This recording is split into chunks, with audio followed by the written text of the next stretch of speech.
Are we live, everybody? Yes, we are. You're Seconds. No, I'm not. Right there. Live. 30 seconds. 31 seconds. I think so. We're We 30, did 36 seconds You in. don't have to get to welcoming everybody because I can't do everything. If y'all can see us, say hi because You're on. it's You're live. the Saucens and the JW show, and we don't know what we're doing.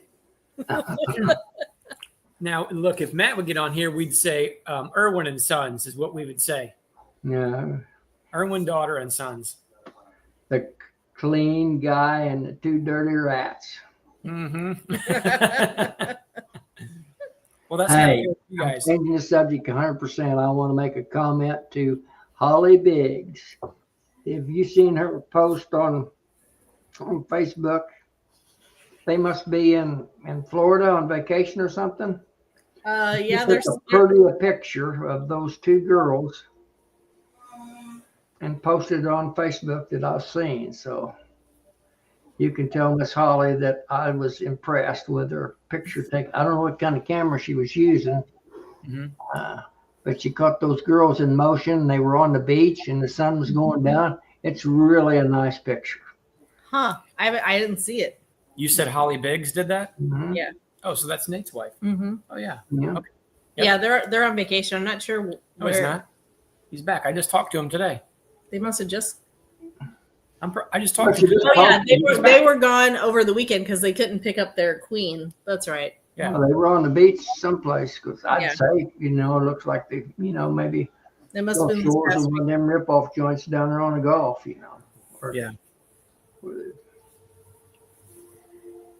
So, Hey, Clay Bunner, how you doing, buddy?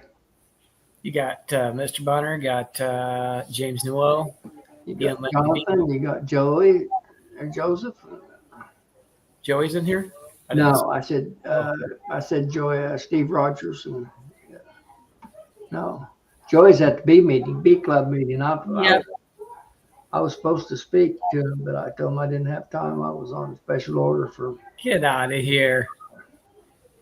for. I'd have gone out there and filmed you. It'd have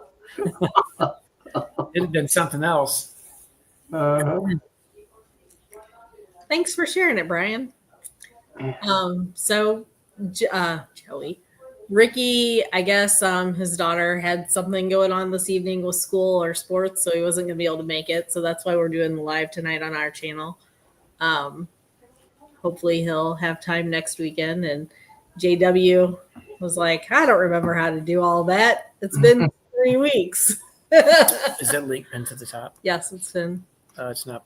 Yeah, It's not. Brian, thanks a lot for sharing that for us. I shared it on mine, but I've only got 2 subscribers, so it didn't. And that's Tom and Melissa, and they've already canceled me. I think we've got 3.5. Yeah. Subscribes. But if anybody would like to make this chat more interesting, feel free to come on in. I pinned the link to the top, so feel free. JW is the StreamYard expert. Yeah. We can let this build a little bit, and then we'll fire with some good topics. I'm curious if You mean anybody. build from 14? You think we're gonna? This is big time here. 14 people. Jeez. Oh. See, So- that's what happens when you're a guest. You don't have to look at all that stuff and be embarrassed. I just say, I usually get, when I came on there 2 or 3 weeks ago, get in here, Brian. We need your help, old buddy. I already texted him. Well, he says he's got to run. Brian Castle or Brian? Both. Well, Brian Castle's got to run the trash out, but you're sitting next to me, so I don't know what he's talking about. I Yeah. text both of them. You didn't get my joke went completely over his I'm head. tired. My joke went way over his head, guys. Yeah, out there in Pennsylvania, I am an expert on this StreamYard stuff. You know what? Trash talker, right? No, I'm legit. Ask JW. JW, what comes out of his mouth? I don't know, but it's long and continuous. It's over anyway. This is the Tom Show. Whatever it is long and continuous and non-stopping. All I know is I see Mr. Spillman in here. He's a loyal guy. He's on all the chats, spreading goodwill and cheer. JW, what have you got to say for yourself? I'm just welcome and enjoying my goodwill and cheer, so I can tell There them. you go. So if anybody hasn't heard what Melissa and I have been up to here If lately, anybody's privy to when Kent Williams's Queen deal is supposedly coming up, or if it's not over, please stick. Jonathan might know. You think? I don't know who would know on the Kent Williams deal. I had a guy asked me today if I was going to the Kent Williams deal or wanted to go with him, and I don't know when it is. hey, You know, if you, this little outdoor Queen deal. yeah, I can text him. I have his number. I can text him or call him and find out. I'll try to reach out to him tomorrow, actually, and I'll figure that out and I'll let you know. Okay, that's great. If you would or were interested and wanted to be so kind, Melissa's big debut is next Tuesday for St. Louis. I've been thinking about that. If I can get my My big debut. Uh-huh. if I can get my Learjet started, I may pop over. Well, hey, I'll come over. We'll get the jumper cables out and get her fired Well, up. It's not just me, it's me and Matt. And Matt, yep, that's You're right. gonna be surprised one of these days when I make my video on my my flying machine. You guys been kidding me about that, but I'm just gonna give you a little post. Okay. I've got one, but it ain't public knowledge. So Well, it is now. no, just me 20 and you. All I'm talking just me and you and Melissa. I'll shut everybody else off. Oh, okay, got it. There's a whole 20 people in here that just heard that. So, Hey Jeremy, how you, buddy? including Mr. Lindsay there. Listening while planting rose bushes. Yeah. Jeremy, what kind of rose bushes you planting in there? You doing some knockouts? What are you looking at there, man? You got me all squished up here. You're jamming up my space. This You is got me all squished up. this is my show here. Your show. Talking to my people, Mr. Jeremy Lindsay, Mhm.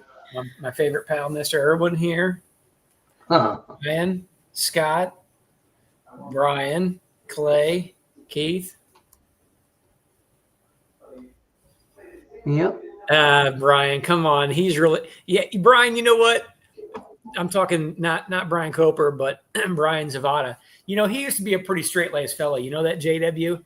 But the one thing I've noticed here within the last couple of weeks, he's getting pretty good with that spoon and stirring the pot. You know, I see what he's up to in the backgrounds, and he doesn't think I see that, but I know what he's up to here. He's creating some content in the background is what he's doing. Well, Not good. There's Mr. Randy and hey, Steven. Randy. Good evening, guys. We'll kind of let this build just a little bit, and we'll just be silly for a minute, and then we'll go into a couple of good topics. And I'll tell you honestly, if any of you guys in here have something that you want to specifically talk about, feel free to throw down a topic, or even if you'd like to join, come on in. Oh, I know what I want you to do. I want some queen roller cages. Where'd you guys get those? Oh, that's top secret. Where did we get those? probably from his favorite beekeeping store. Probably from your favorite beekeeping store. Uh-oh. I found some on Daydamp, but there's $8 a piece. So surely they're not I bad. didn't pay that Oh, much. that's for 'em. ridiculous. Ladies and gentlemen, here you go. Mr. Propola himself, Came Ryan with Castle Hives. There he is. Ryan, how you doing this evening, my friend? I'm all right. How is Northeast Ohio treating you today as far as the weather? We hit 60 degrees today. Woo, heat wave. Sounds like a very nice day. I had to get the sunscreen, was laying out in the yard. Very- Oh, boy. Stop right there. We're going to stop you right while you're ahead, Brian. Look at the shirts. Oh, Oh, yeah. guys- You got the memo. See? Right there. You America, got the buddy. memo. Yes, sir. JW, I don't know what the heck you're doing. I I'm don't got know. my long handles on. I We're can't. going to get him squared up here pretty soon. Yeah. Got my long handles on.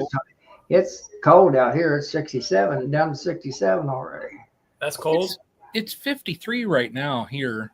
But tomorrow, I want all of you to know we are going to get to 78 degrees. Wow. You understand you're going to sweat at that temperature. Tomorrow he's breaking out the Speedo. Oh boy. Oh, This yeah. is Thong. This Thong. Yeah. Make sure you put the sunscreen on the butt cheeks then too. Yeah. Oh, no. I want it to get as red as could be. Yeah. Yeah. I want everybody to have that visual. Yeah. I think a whole And 22. hey, Mrs. Today, how are you? So yeah, no, I'm actually tomorrow I've already got the cameras charged up, microphones charged up. Tomorrow I'm going to actually break the seal on the boxes. Okay. Now, so you haven't been down up to No, this point below the lid, just checking food stores on the top, correct? I've pulled frames in my medium because I've got a deep and a medium on them. I've checked the medium, but I didn't want to crack the seal on the boxes just because, I mean, like this week we had freezing temps again. Yeah. So I just, I mean, at this point, from what I saw up top, I didn't see any drones walking around. So I'm like, do I even have to worry about checking for cells? Yeah. I didn't see any I drones. doubt it. Yeah, I doubt it. So They don't start making those cells really until they start making a lot of drones. Yeah. yeah. Brian, I think you hit the nail on the head when you said that. And most people may not even think about that, but that's a really good point that you just brought up. It is not impossible, right? Because there's very few absolutes, but I will say it's Right. highly unlikely Right. that you will see swarm cells in a colony if there is not at least cat brood present. You know, Yeah. those bees know best. Drones? You mean I'm drones? sorry. Yes, I meant drones. Forgive me. The last time I was in, now I did see drone brood. So we'll be close. Now, I mean, I'll just see. I'm preparing like in my head because I know bees are always throwing that curveball. Yeah. I'm preparing to go over there and find cells and have to do split. When I don't find that, then I'll say, okay, this was easier than what I thought. Yeah. So, Well, hopefully your first visit into the box will be somewhat, nonchalant, right? Just to kind of ease you into the season, basically, not just throw you into the fire. Yeah. So now where your yard is that where you keep all your equipment also, or do you keep your equipment stored somewhere else? no, it's all there. It's all there. At my mom's place, she had attached onto her garage. It used to be just like a roof that was covering over where my grandfather, her dad, had a boat. Kind of like a lean-to or whatever? Yeah, like a lean-to. There you go. I couldn't think of the word. But that was since made into like an addition onto the garage. Mm-hmm. It's split into two. The front part of it, I prepped it and got it all set up. That way my mom has like a potting room. She's got like a potting bench and her yard tools and that are all hung up. And then the back part of it is all my stuff. Okay.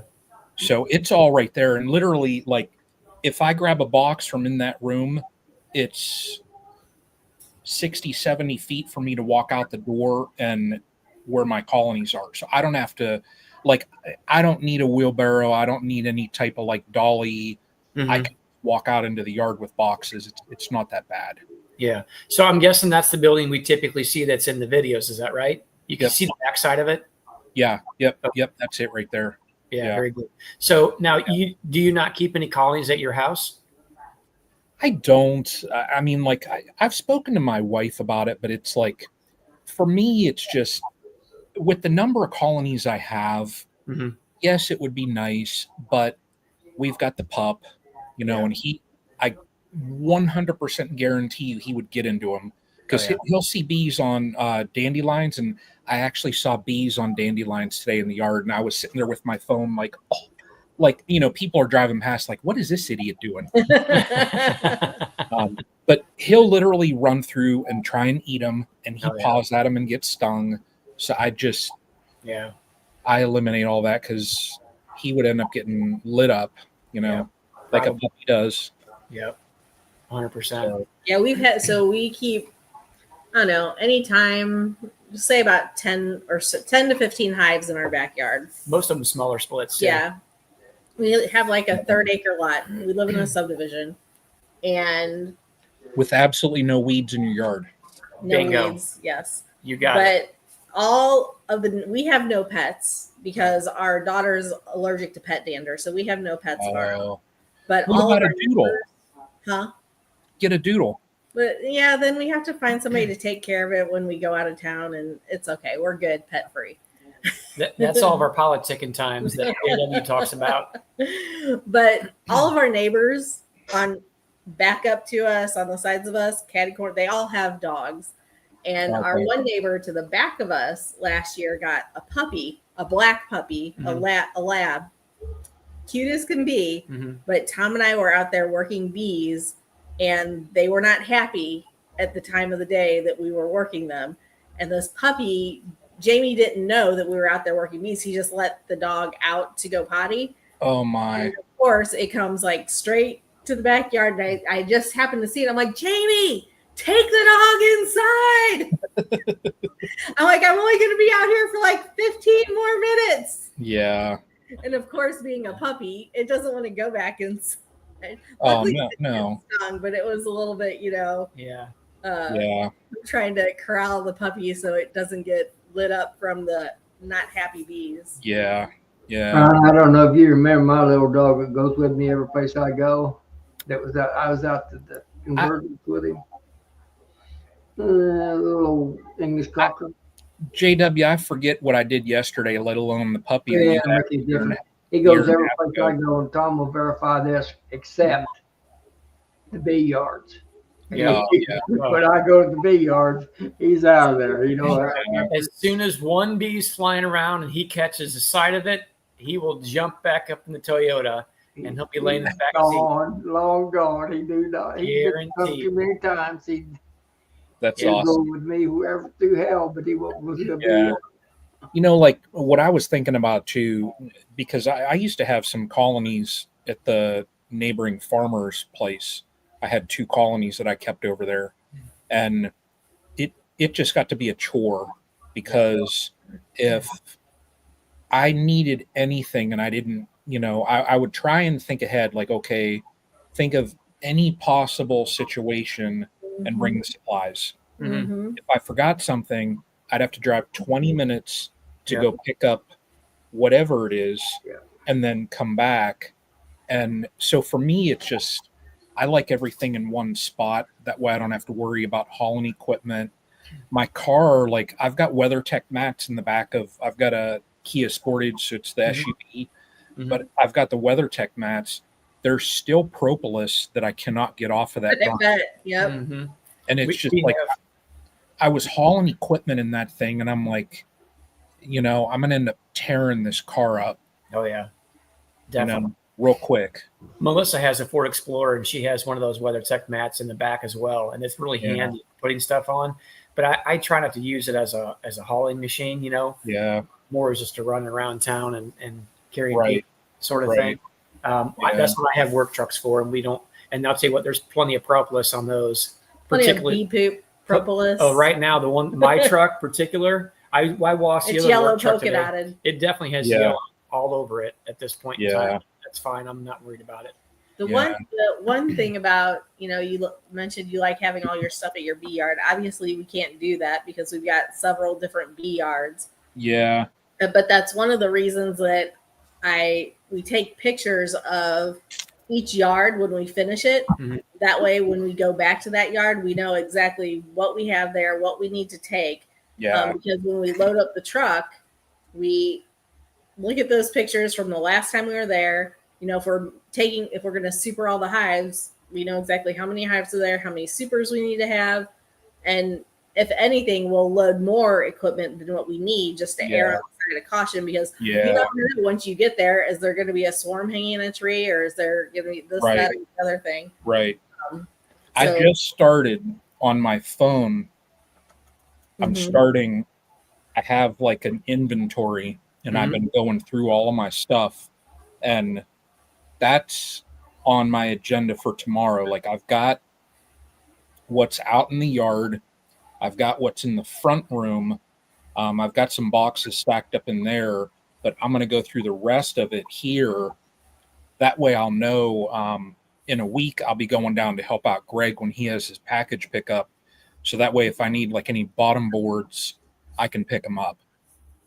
So, because I'll be good on boxes. Like I was looking, and with what I've got out on stands, and then with what I'm picking up at his place, I've got 24 deeps.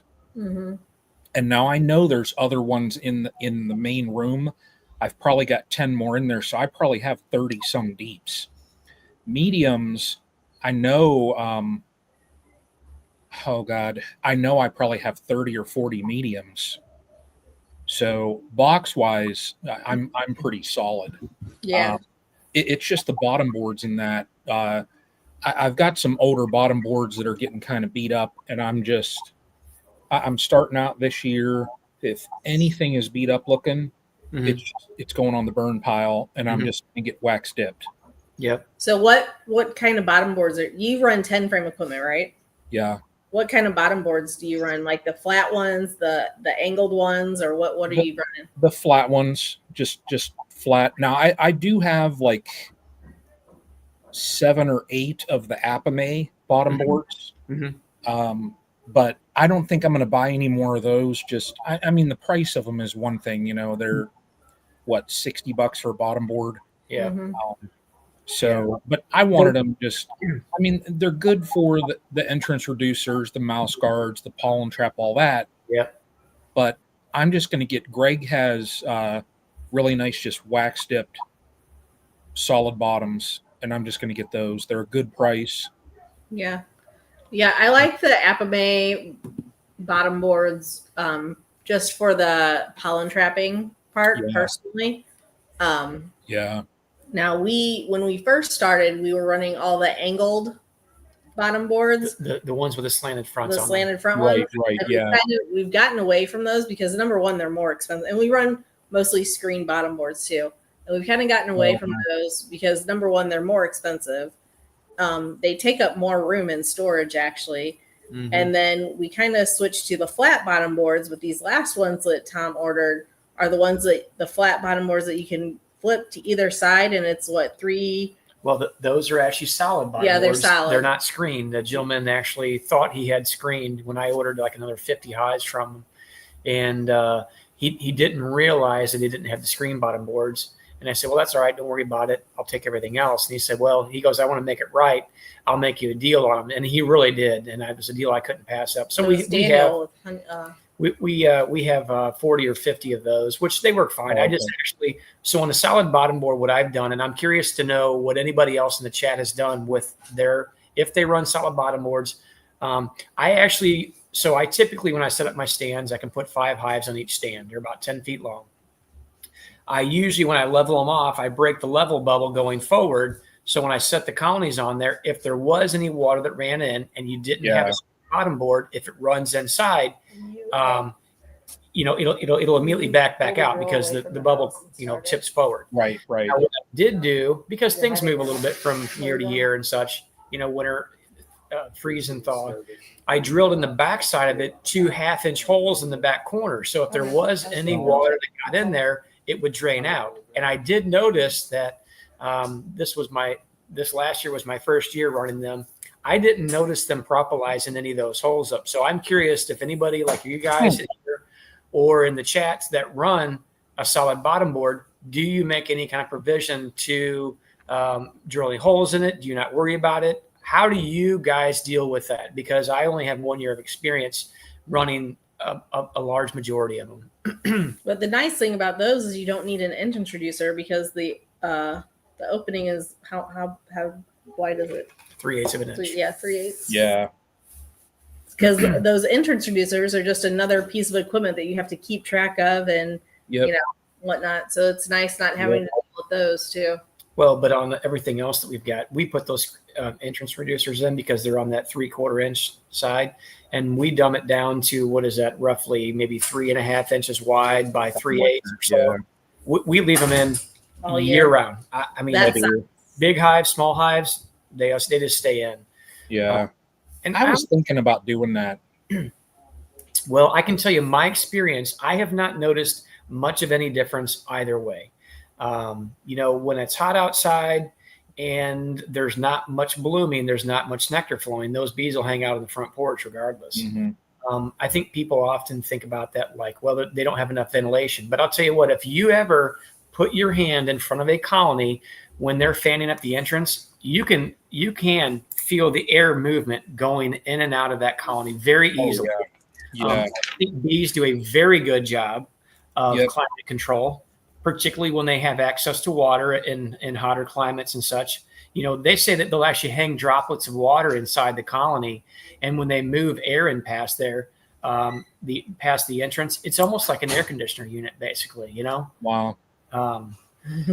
They are pretty slick. 'Cause I was at there's a guy that's in the chat every once in a while, Beehive Homestead, Jarrett. I was at his place down in Virginia, and we were looking at some of his colonies, and he had one that the whole front, like they were washboarding. There was just a ton of bees out there, and we I don't even know why we did it, but we put our hands like right in the front, and you literally could feel the draft coming out of it. And we were both like, wow. It's amazing, isn't it? Yeah, they were moving air like crazy.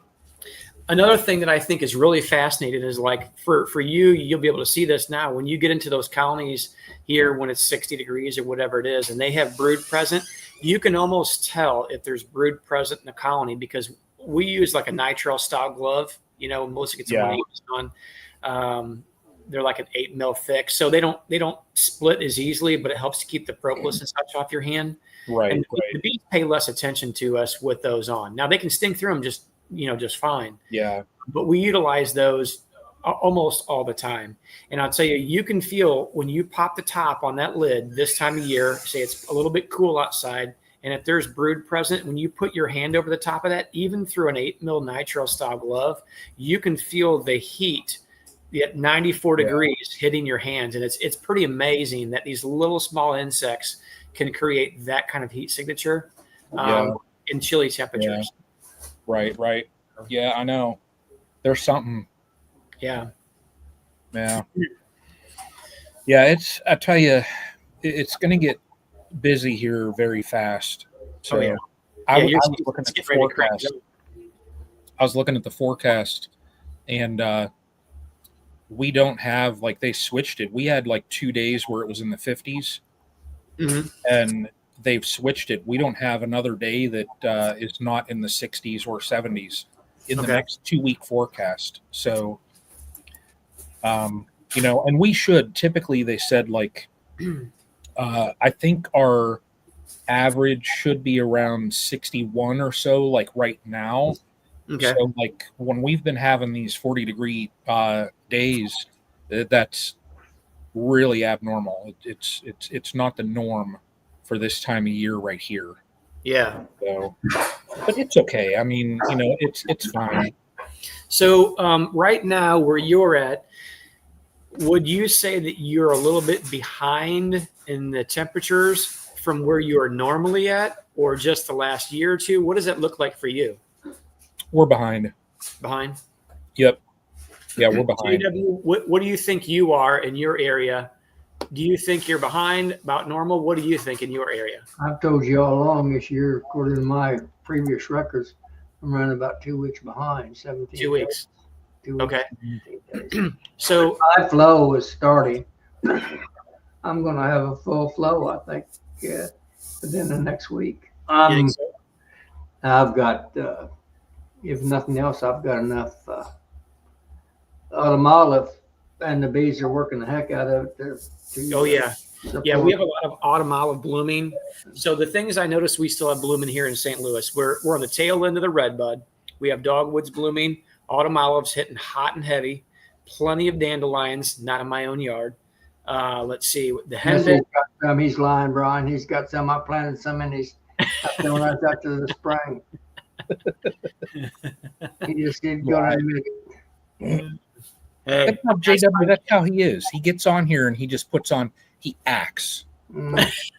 He just acts.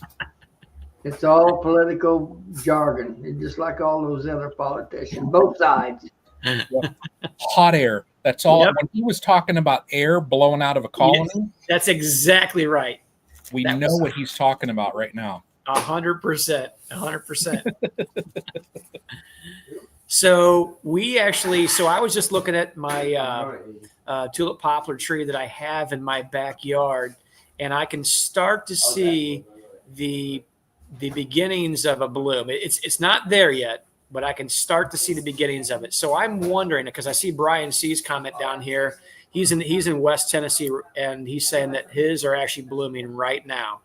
I'm thinking that I may be within 2 weeks is my guess, depending on how well our temperatures stay regulated, which I believe that they're going to be okay, but we'll kind of find that out. What I should be doing is taking pictures of when all this stuff blooms and then logging it, and then doing that from year to year, because really everything that we do within beekeeping revolves around the plants.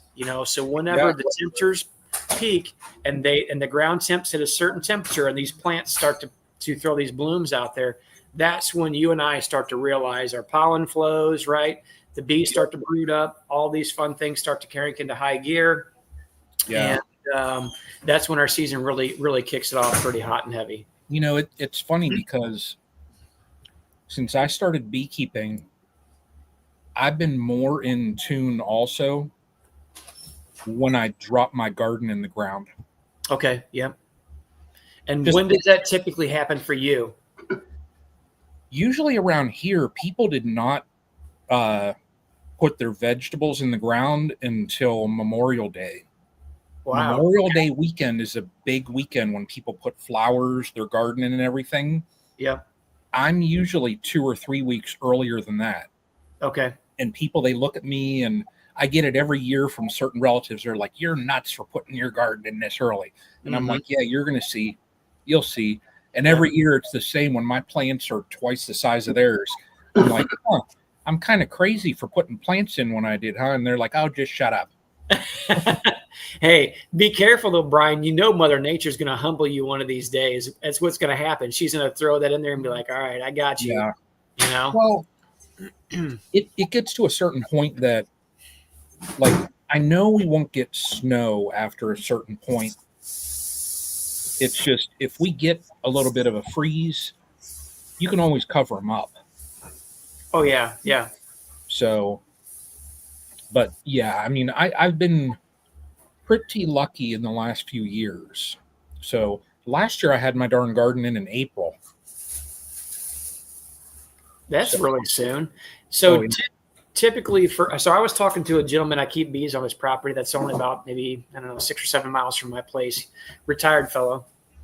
And he actually used to grow a lot of plants in a hydroponic setup, a lot of lettuces and things like that. And he had this we were talking to him, I think it was day before yesterday. And he was talking about how he had this thing scaled to where this whole thing was automated. It would fill itself up. It would inject the micronutrients it needed into the water system. Wow. And he said he could actually, the way he had it set up, how many plants that he had in there, he goes, he could have him and his wife could have one salad every single day. And I'm like, and I told him, I said, "Man, I'm like, you really thought that thing through." And he's like, "Oh yeah."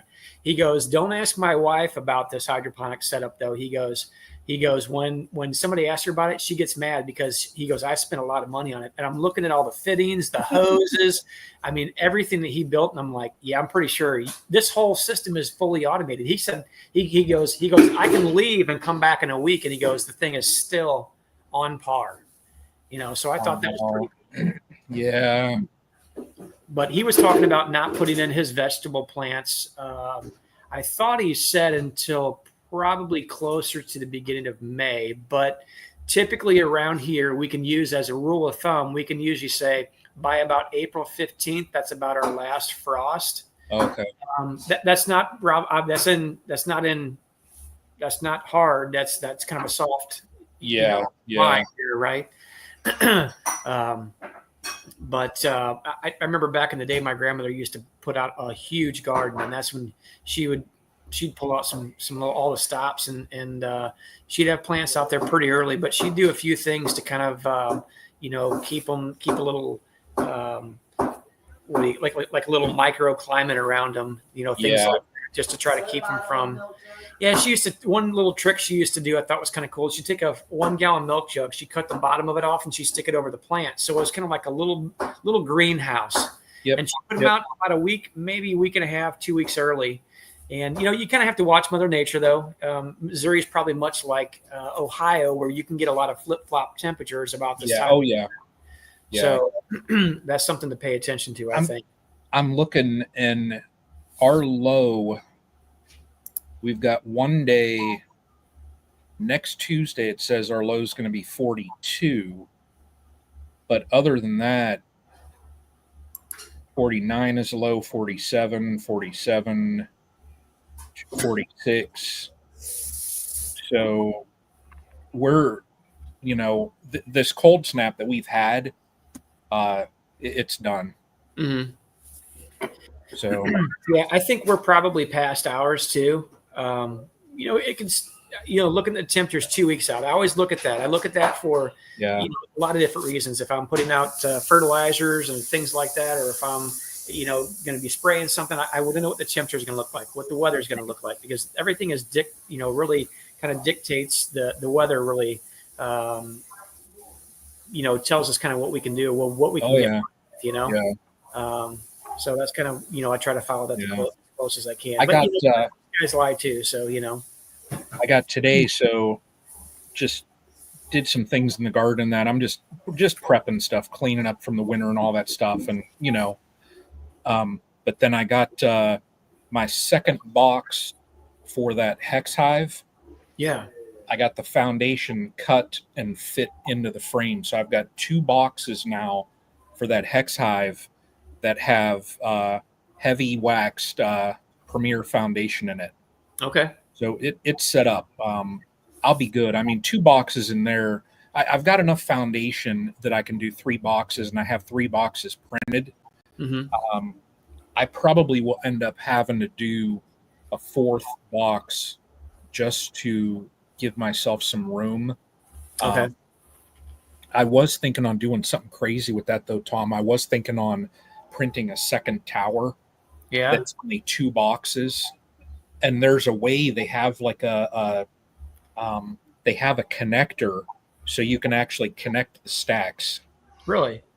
And it doesn't go outside. So that way, that one colony, I don't know how they would do it, but that way that one colony could manage both stacks.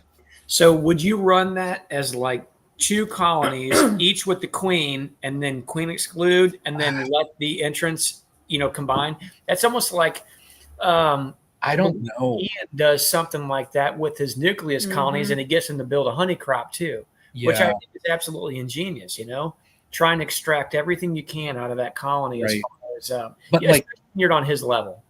I'm not really. I probably am not going to extract stuff out of that thing because the frames, it's a smaller size. So in one box, it has, foundation wise, it has about 9.5 frames to one box. Mm-hmm. But they're smaller. There's 15 frames in each box. Okay. So they're smaller. So I can't put them in my extractor. Yeah. And I'm not gonna do the old crush and strain. I don't want to, destroy it. My whole thing with this is it's just something that I can tinker with. I'm hoping that the bees propolize the heck out of it. That way it seals all the little joints and stuff up. I'm sure they will. But it's just something that I can tinker with, and that'll be about the extent of my playing around with anything. Yeah. Other than that, everything's going to be 10 frame. It's just going to be standardized, throughout the yard. Sure. So, and that's a good point that you brought up earlier, and you just kind of hit on that again. And I think that for anybody that's looking to scale their operation, and I'm going to say scale it from 5 to 20 or from, 10 to 30, whatever that is, that's a significant jump. I think you hit the nail on the head when you were talking about earlier, keeping everything the same. all the way down through it. You know, we talked about you keeping everything in one location because for you don't have to drive back 10, 15, 20 minutes, wherever it might be, to gather a couple more items, boxes, whatever it might be, to go back. So if you are going to be scaling an operation, or even somebody that may want to actually, you know, might be a hobbyist now or a sideliner and actually want to go to a commercial level, my advice for anybody going to that, and I'm not at a commercial level, but, you know, the one thing that I understood that when we started going from 50 colonies jumped up to 100, then 175, we really had to figure out how to exactly streamline the entire operation, because if you are not managing the colonies, they will manage you, right? Yeah.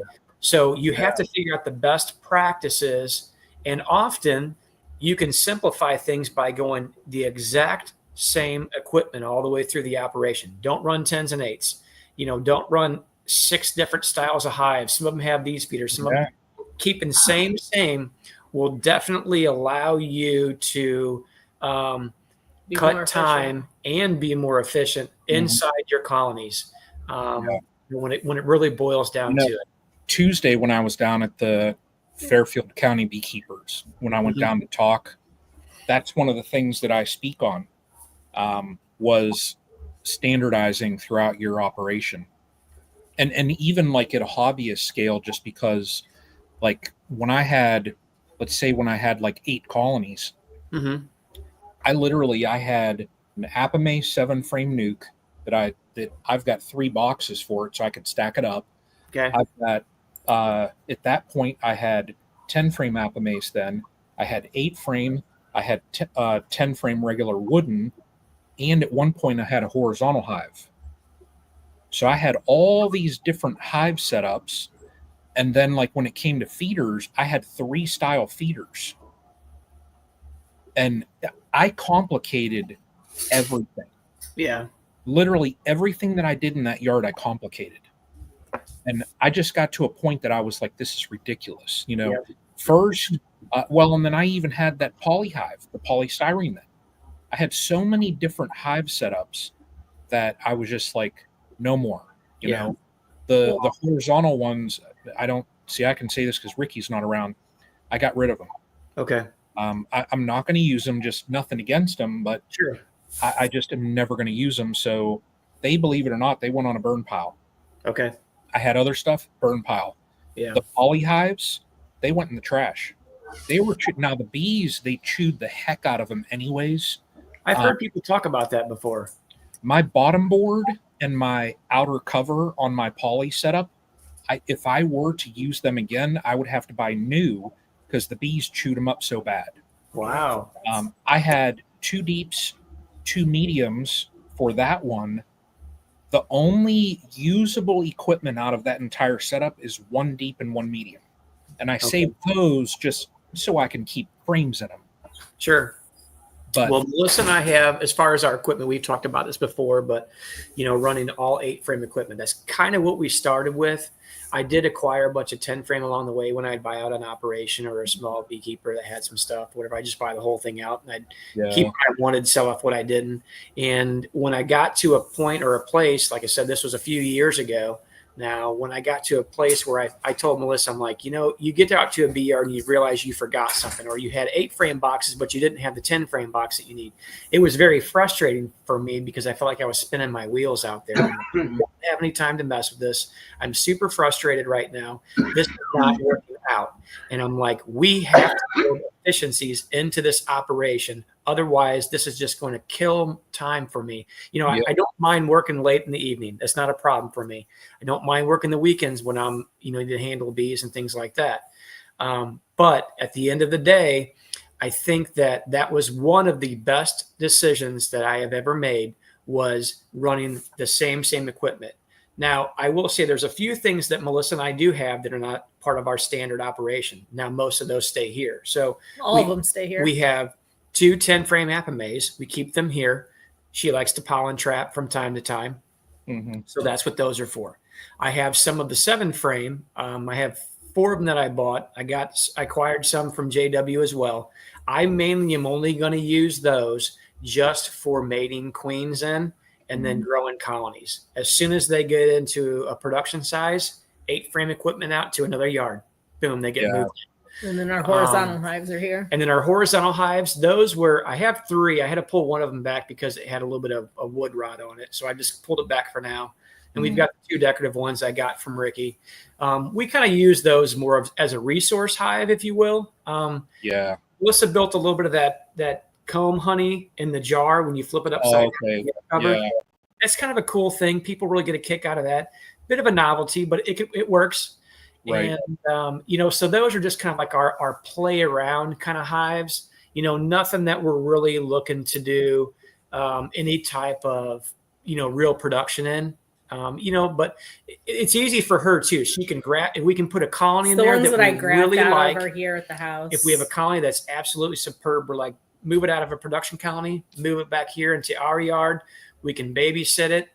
We can steal stuff from it. We can graft out of it, whatever that looks like. So those are kind of like our play around hives, a little bit of experiment stuff. Yeah. But what you just said, resource hive, I've got 2 of those. The 10 frame setups with the board down the middle of them. So you have 2, basically it's 2 4-frame colonies in there. Entrances are opposite. Sure. If I find, I'm going to utilize the heck out of that thing this year, because if I find frames with cells, I can make those small splits into those boxes, throw feed on them, and raise up some colonies. So I love having those things. Just you have an extra queen in there. You can supplement into other colonies maybe that are lagging behind. You can just pull brood out. Throw them wherever. Those things are wonderful. Oh yeah, absolutely. I have to say too, with streamlining the equipment to have all the same size, storage, it makes storage so much easier also. Especially when you've got a lot to store. You're not having to have stacks of 10 frame stuff, stacks of 8 frame stuff. It's just all uniform. Yeah. I know my mom, when she was looking in the building and she saw the equipment, I told her, I said, don't look at all the equipment right now, because you got to realize I've only got 3 colonies. Yeah. When I've got into the, double-digit colonies, and hopefully ending of the year when I'm around 20, probably 75% of the stuff I have in the building is all going to be out in the yard.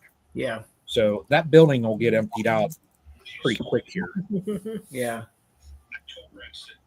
Joey, I hope you and Charlie aren't planning on saying much, because these 2 guys are really wound up. Hey, Charlie. Yeah, I've been listening. We got short story longer and long story longer and diarrhea mouth. Whole bit tonight. Hey, listen to your old man, the bees. My mother's on here. You better behave yourself, all right? Yeah. Hey, Scott. So get ready, Charlie. You're not going to get to say much. I just got off of a bee meeting tonight about. Just feel like I'm doing. Just sit back and smile and being pleasant. Hey, that's not Charlie. That is the legend. Yeah, is that what it is? Bruce named me that. I want to show you all a video that I found a video of Charlie. Yeah. Uh-oh. That's my long lost uncle. Look, look at that video of Charlie. Oh my gosh. Look at this guy. Look at that's Charlie right there. That's Popcorn Sutton. No, it's not. That's Charlie. I'll tell you what, if anybody in this chat has never seen Mr. Sawmill Charlie cut the rug, this man has got the moves like Jagger, right? I mean, some of you older guys may not know that term, but some of the younger folks in the crowd, Brian gets it. He understands. He's got it. Charlie needs to make him one of them sea walk videos. Oh man, that's awesome. You know what? He's going to teach me how to dance like that. That's what's up. We already discussed at Naughty next year, Charlie and JW are going to have a dance off. Done. Wow. It's going to be a fundraiser for a non-for-profit. I like it. It's already being set up. I've already got the wheels turning in my head. Oh yeah. Hey, am I breaking some kind of rule here? I've got. Yeah, you should be drinking Pepsi. Hold on. Oh, Pepsi? Yeah, throw the Coke one away. Keep the Pepsi. Well, I'm just using the ice now. Okay. Well, that depends. Is it the good ice, the good crunchy ice? Oh yeah. Okay, then you're all right. Then go ahead and keep that one. It's from the Arctic. Yeah. Yep. Yep. He sells that ice to people when they pick up the overwintered nuke with the new queen in it. There you go. Yep. That's a good idea. So, Yeah. Joey, is your main flow kicking hot and heavy right now? Or are you guys lagging? Where are you at? It's been a little behind, but our privet is starting to come in now. But it's about every fifth privet bush is blooming right now. And I heard y'all talking about the tulip poplar. I hadn't even looked at it. Hadn't really looked at many of the big trees. But it's getting to the point now where I can set a frame out. Yeah. It's honey, they won't touch it. Yeah, Now, if it's got nectar in it and I kind of bumped it a little bit and made that nectar splatter, they'll get on it. Okay. But as far as just setting that frame of honey out, they won't bother it right now. Okay. So there's enough flowing that they're paying attention to the plants then. Yeah. Okay. Bit. That's a good thing. It just got there. Late, Tom, I put out honey Monday. I haven't touched it. So they have something going there too in your neck of the woods. I scratched some of them frames that we pulled that had honey in them. Yeah. Scratched them. I'm not hardly touching them. Wow. Okay. So they're out in the open, the individual frames. Yeah. There's a bee here and there, but they're not, that's what I say. And I think my flow's, just ready to bust just any day now. Mm-hmm. I've got peaches. I've got apples. I've got thousands and thousands of autumn olive, the big I call them the sudbusters. The dirt farmers come in this week. All them big you took a picture of when you were out here last Friday. Yep. They're brown now. They sprayed them all. No way. Yeah. So they had the sprayers out in the fields then. Yeah, they kill all that so they can no-till it. So when I was visiting one of our bee yards that is the furthest west from us, when I was getting there, there was the gentleman owns his 80 acres. It's down near River Bottom, and I don't remember how many acres of it he has. That he does a sharecropping with another gentleman. I don't know, around the area does a little farming. So anyway, when I was getting ready to get there, he was actually hauling a sprayer out of the field whenever I got there. So I don't know if there was. I didn't pay attention to what was down there because I think he was growing corn down there. So I don't know if there was any or what type of cover plant that was down there on those fields. I didn't really pay much attention to it, but yeah, hopefully it doesn't cause me any issue or any problem because we got a whole bunch of the mating nukes up there in that yard. I think we got 14 or 15 of them. So Where's that at? Tom's near St. Louis, Missouri. I'm in southeast Illinois. Joey's in southeast Louisiana, and Charlie's in eastern Maryland, I think. Yeah, Maryland, close to Baltimore. So that's where everybody's from. But You did the field ones? No. And there's where's Carmine from? New York? New York someplace. No. Yeah, New York. Yeah. New York someplace. New York City. Yeah. What about you, Charlie? What's happening in your neck of the woods? Anything interesting? Anything worth talking about? Well, it's finally getting warm. Okay. My weather's kind of like Brian's weather. We're kind of on a parallel, but he got some snow, and I just last week was just cold and wet and rainy and Staten Island, New York. So you got hives on top of rooftops. Yeah. So I don't know. Pollen's coming in. Pollen's been coming in for about 3 weeks. They died. And nectar, I don't know. I mean, I went and did some demery work here on that one last video I just put out. I saw And that. the other super duper highs, I mean, they were really shaking some nectar out. Now, the problem with that is I don't like that in my brood frames, and I should have been in. I counted up. It was like 14, 15 days since I was in there, and I should have been in there 10 days sooner and would have alleviated that problem. Mm-hmm. But we had 7 days worth of just, really super cold weather. Yeah. And, it just worked out that way. But no queen, no, I've got some honeys. I got some boxes sitting in behind. If you look, so this box is behind my main rack back there. Mm-hmm. That's a picture from last year, but that's, if I have some extra comb or whatever, and maybe it's got a little bit of nectar in it, I'll put it back. And they've been going after that stuff. So it's like Joey says, there's not a real big nectar flow coming in at all. Yeah. This week, I just saw, I guess it was Monday, I think it was when I put that video out, where dandelions are coming in. The trees are starting to leaf up a little bit. Nectar, as far as soft maple trees, they've been blooming 3 weeks ago, and probably a little bit of nectar coming in from that. But as far as any major flow, no. I say we're about a month behind. Wow. Here it is, the 15th of April. Normally, my hives are busting the seams the last week of March. And they are just now.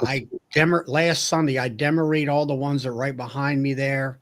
They were lacking in brood production and all that stuff. Mm-hmm. And it's been cold. Now they seem like we've gotten a little bit more warmer weather at a more constant pace. And the brood, the queens are starting to lay out, because I thought I had a bunch of queens that were a bunch of duds. Mm-hmm. They worked great for me last spring because they were fresh.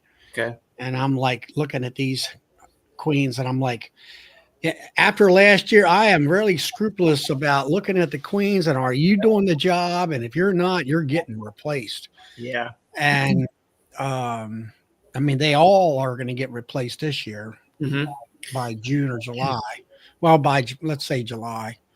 And I think for me, since the cold weather was 3 weeks, here we are mid-April, I think that our honey flow is going to be, it used to be 4th of July and was pretty much over with. Last year, it extended into July. And I think this year is going to extend into July. Most of July of this year is what I'm expecting. Okay. Well, fingers crossed. Unless we have a drought or something like that. Charlie, I've been telling people around here that from all of the precipitation that we've had, this is how it used to be. We would literally have so much precipitation coming up to the point where once we get into like May and getting into that swarm area in there, but we're just building up and building up and building up. And I think we're going to have an awesome spring flow. I do. Yeah. Yeah. I mean, and I've talked to some of my friend that I go down to Georgia with, we're getting ready to go sometime. I don't know just when, to get a truckload of bees, but his wife was talking about, and she had given me dates of when apple blooms in our area, because we had orchards up in the up in the edge of Pennsylvania, because I'm close to the PA line. And everything has been earlier for quite a few years. Now it seems to be trending back to where it's a more normal. It's not normal for me because I'm not looking at it as that normal. I'm used to being early. Now it's like, okay, is this trending for the next several years? I don't know. And all, but I compare Brian's weather with mine. We seem to be on the same, parallel lines, longitudinal lines, whatever. and our weather was pretty close. Now we've kind of been on a drought area here the last couple of weeks where we got them 3 or 4 good days of. We had one day here where it just rained all day, but it was a nice, easy, steady rain. It wasn't a super hard rain, and we've needed the rain. We're dry. Yeah. And then people complain about. I said, look, like Brian said, I think all this rain's coming in, and now the trees where I get most of my honey from is sucking all that moisture up, and I think it will benefit the nectar crop because of the moisture in the ground if it continues to rain.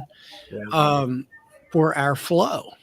The last thing you want, though, is a green dearth, where you have too many rain days, not enough fly days, because the bees go backwards, they don't go forward, which we experienced that last year. People don't think about it like, oh, great, we're getting some rain. It's like, well, yeah, but just think about this. And I think every plant's a little bit different. If you get a good washout one day, how long does it take for that plant nectaries to replenish the nectar? And I think that probably is variable based upon a lot of conditions. One would be temperature, one would be how much sunlight you're getting, the type of plant that you're talking about, so let's just say it's maybe 12, 24 hours before that ever replaces it, so last year we would have a day of rain, a nice fly day, another day of partial rain, and a fly day. It seemed like it was just, we were getting a lot of rain, and then just the crops were just being held back and held down as far as that, because again, not enough fly time. So hey, look, Mike has this question in here. Who wants to take this one? It says, got 3-pound packages Saturday, checked queens today.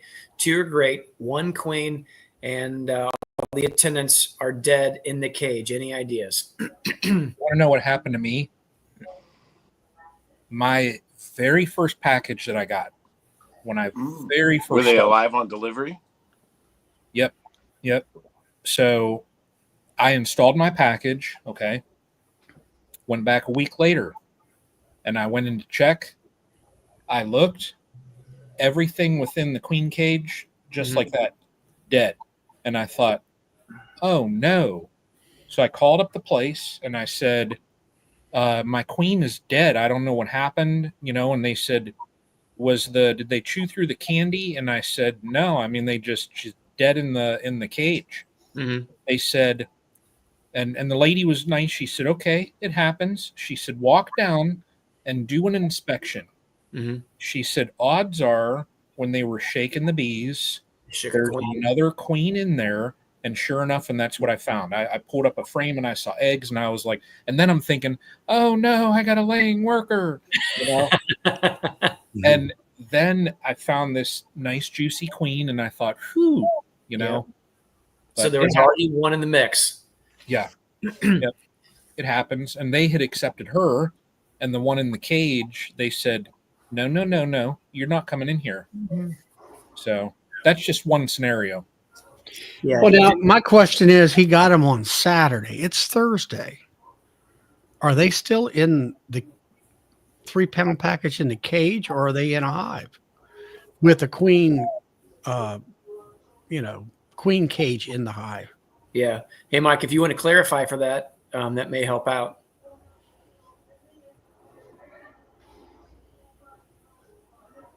Hey, Clay, I'm not seeing your Hold on, I'm not down. your comment. There it is. Oh, there it is. Okay, we got it. Yep, So I would definitely contact your package supplier, absolutely. and they should refund you or replace it. Yeah.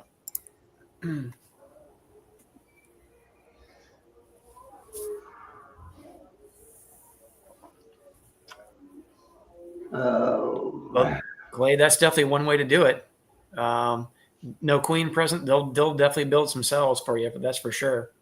And a lot of times, just like we were talking about earlier, when Brian happened to mention that, when you have a queen that's just, for whatever reason, is not producing, Charlie talked about it here too. He's like, hey, I'm going to go ahead and replace a bunch of queens this year. And, they talk about, some of the experts will say, you will have better overwintering success with the 1-year queen. You'll have less swarming tendency.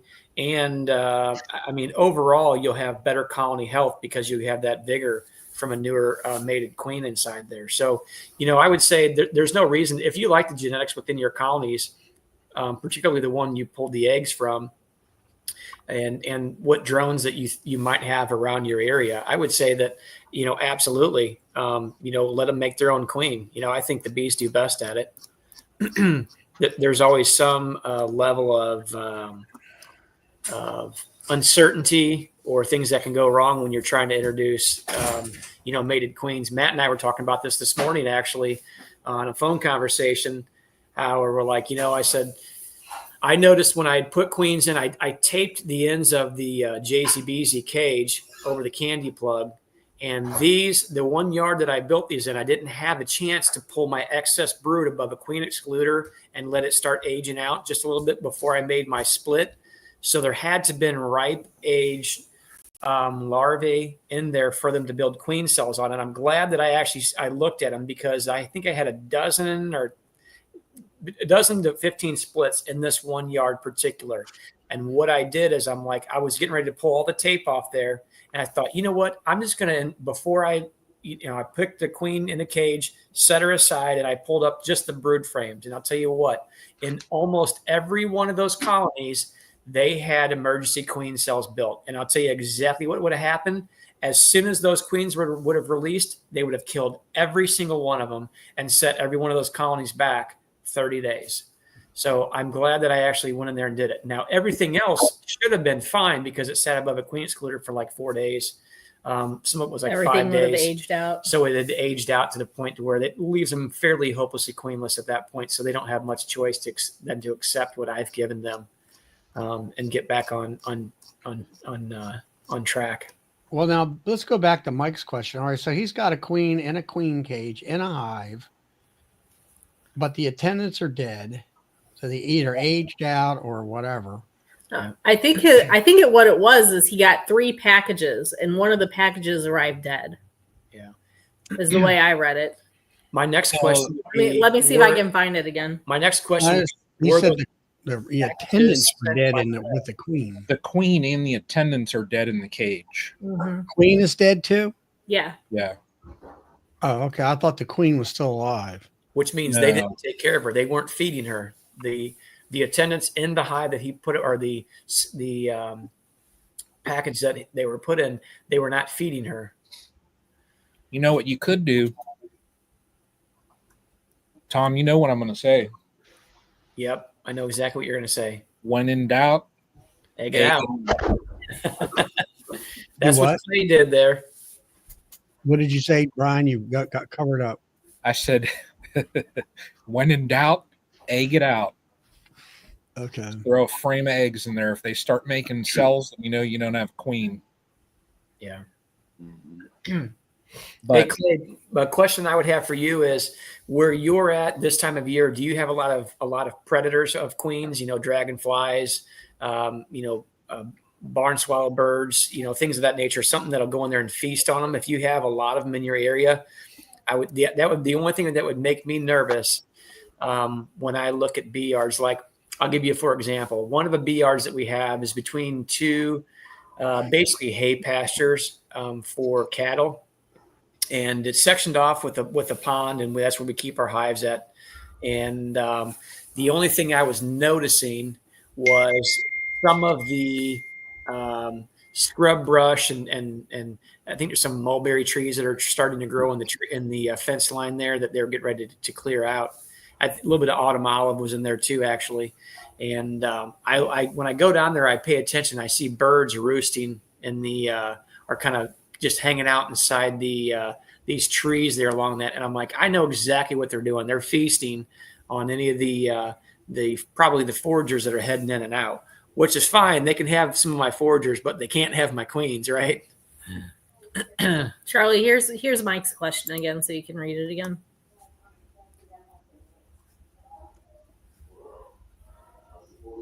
One queen and servants are all dead. Okay. All right. I didn't read it right. So it sounds like he installed the packages on Saturday, and he just checked them.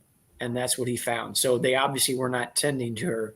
So much like what Brian said, it is highly possible that if they were not tending to the one and only queen that they potentially had, there may be another shook queen inside that colony. So they are not paying attention to the other one. And that happens more often than you'd think, because when we Yeah, first that's- started, we That started sounds with, right. yeah, we started Yeah. with one package and 2 nukes. And for, we're new beekeepers, we couldn't figure it out, why our queen was not laying or whatever. And we ended up buying 2 queens for that hive, and they killed both of them. And then all of a sudden we started seeing eggs, because when you first start, you don't know what eggs look like. You don't know how to look for them or whatnot.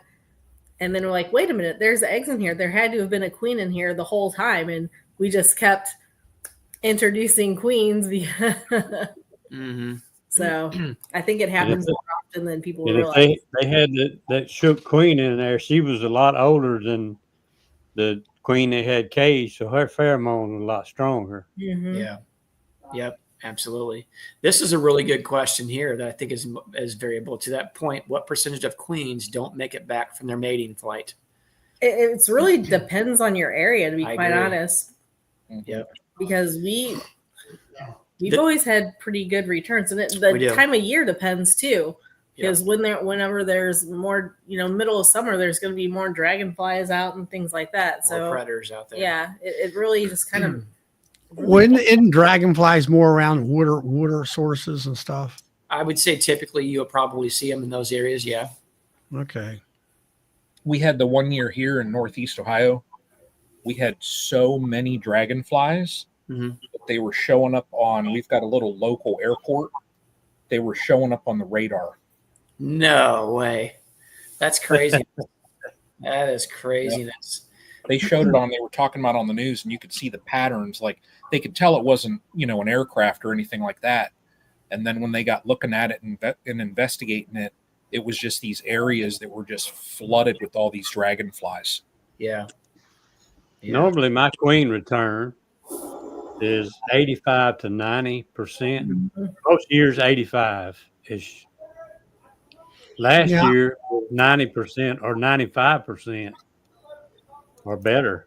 Yeah. This year is about 50%. And what do you think caused that drop? I think it was this late start we had, and I'm still trying to get queens mated on time. Yeah. I think that might have had something to do with it. And I wouldn't have said that 2 weeks ago. I'd have probably just said, well, they just didn't make it back to the hive. That's usually what happens, because you could see the cells, they actually emerged. So you knew that part worked, Mm-hmm. but just didn't make it back. But I've had 2. One came back and she was a laying fool, and she ain't doing nothing but laying drones.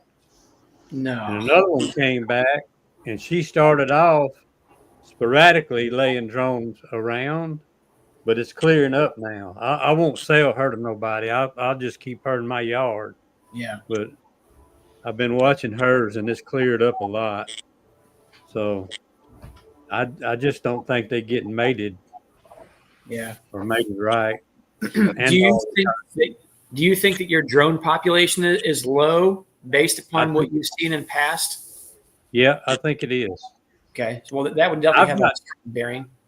I've got drones in my hives, but that doesn't mean anything. What's out there. That's right. And we have always started catching swarms in my area around March 7th. I'm usually starting to see scouts and catching swarms. Yeah. My first swarms were just a few days ago. Okay. I've caught 4, and they were all just a few days ago. So that's how far in we are. Yeah, I mean, around here, because of the cold weather, swarm is just starting in. The warm weather, like Brian was saying about being 70 degrees this weekend, same thing here. It's going to be 70, 80 degrees over the weekend for the next week or two. Yeah. And then I think you're going to see things kick off. I've seen walking drones on my frames. I've got drone frames in my hives, and they're fully capped, Mhm. you know, but they're not mature. So far as, doing any queen rearing right now, as far as, May's right around the corner. I think we're going to finally get into the warm weather in the 1st of May, and that's pretty much when we start. Some people around here in the last few years, all by the 15th of April, we should have the cell builder up and running and everything else. And I do have a friend in Pennsylvania. He did 30 cells, and 20 of them actually made it, as far as being capped and all that. And it was in the rain. It was 50 degrees and all that. But I think he just got lucky, maybe. I don't know. He is a good queen breeder. He does a lot of breeding type stuff. But I look to do queens around the 1st of May. And I think the weather's going to finally settle in and all that. So yeah, Corey Stevens talks about when he's trying to raise queens. He says if you try to go against Mother Nature, it'll never work out. Your acceptance rate, or the amount of cells that they'll build, will be dramatically decreased. Even you get it toward the later part of the year. For us, I think typically where he's at in southern Missouri, he typically stops sometime in like mid to late June, it seems like, unless he has something flowing. But he's like, it'll get to that point where 1 week you'll have something really good, a good take, and the next week is nothing. He's like, nectar must be flowing and not, because they really don't want to try to rear any queens at the timing whenever, it's just not conducive, Well, and I can guarantee you, if we wouldn't have made our splits like we did the last 2 weeks, our bees would have been swarming. Oh yeah, absolutely. So here is a drone that I expressed his manhood, His nether regions, and that's what I was seeing right there as far as the coloring. Everything that I've read, and if anybody in here has a different opinion, please speak up. When you see that tannish, I guess yellowish color, that means mature drone at that point. Anybody else have a comment they want to throw down on that? yeah, I've heard that. I forget. I've heard it, but I forgot what actually the color was. Yeah. Well, I understand if it's just white, they're not mature, so they will not mate. And this kind of goes on to talk about when they said, well, originally they needed to be emerged for like somebody said a week to 10 days. And then I've recently heard TC has a question for you. More. DC, it's for science, okay? It's for science. We kind of exploited this one here, I think, didn't we? It's for a teaching moment here. So I don't know. A friend of mine, they're all going up to it's actually an internet class you have to sign up for with Penn State, and it's called the Dude class. It's understanding drones and stuff like that. And she was on this Zoom meeting tonight, and said it. Dr. Underwood said it. Look for your drones about 3 weeks late this year because of the weather and stuff. Yeah, we had when we went through ours, we had plenty of drones walking around, and we had some of those green frames in too, and they were completely capped out and whatnot. So I'll see, like I told you. this chat's going in the wrong direction now. I here. know this is cracking me up. Yeah, but it seemed like your weather out there where you are at is warmer or something, even though you had more heavy duty storms and stuff. Yeah. Like tornadoes and things. Maybe that's because you had the tornadoes because of all the extra warmth. Yeah. Well, let's see. This weekend, we got a little bit of rain today, about a half inch this morning. Yeah, it's supposed to rain all weekend. But this weekend is supposed to ramp up, I think, Friday evening through Saturday and Sunday off and on. And they're talking 2 to 4 inches here, a little bit north of us, 4+ inches of rain. So it sounded like that Matt, myself, and probably even JW is going to get somewhere in that 2 to 4 range where they're at. And I tell you, with that storm system we had, which was a week and a half, 2 weeks ago, Yeah. that put down about 4 inches on me. JW got And it. JW put down about 8.5 on him, if I'm not mistaken. It's a lot.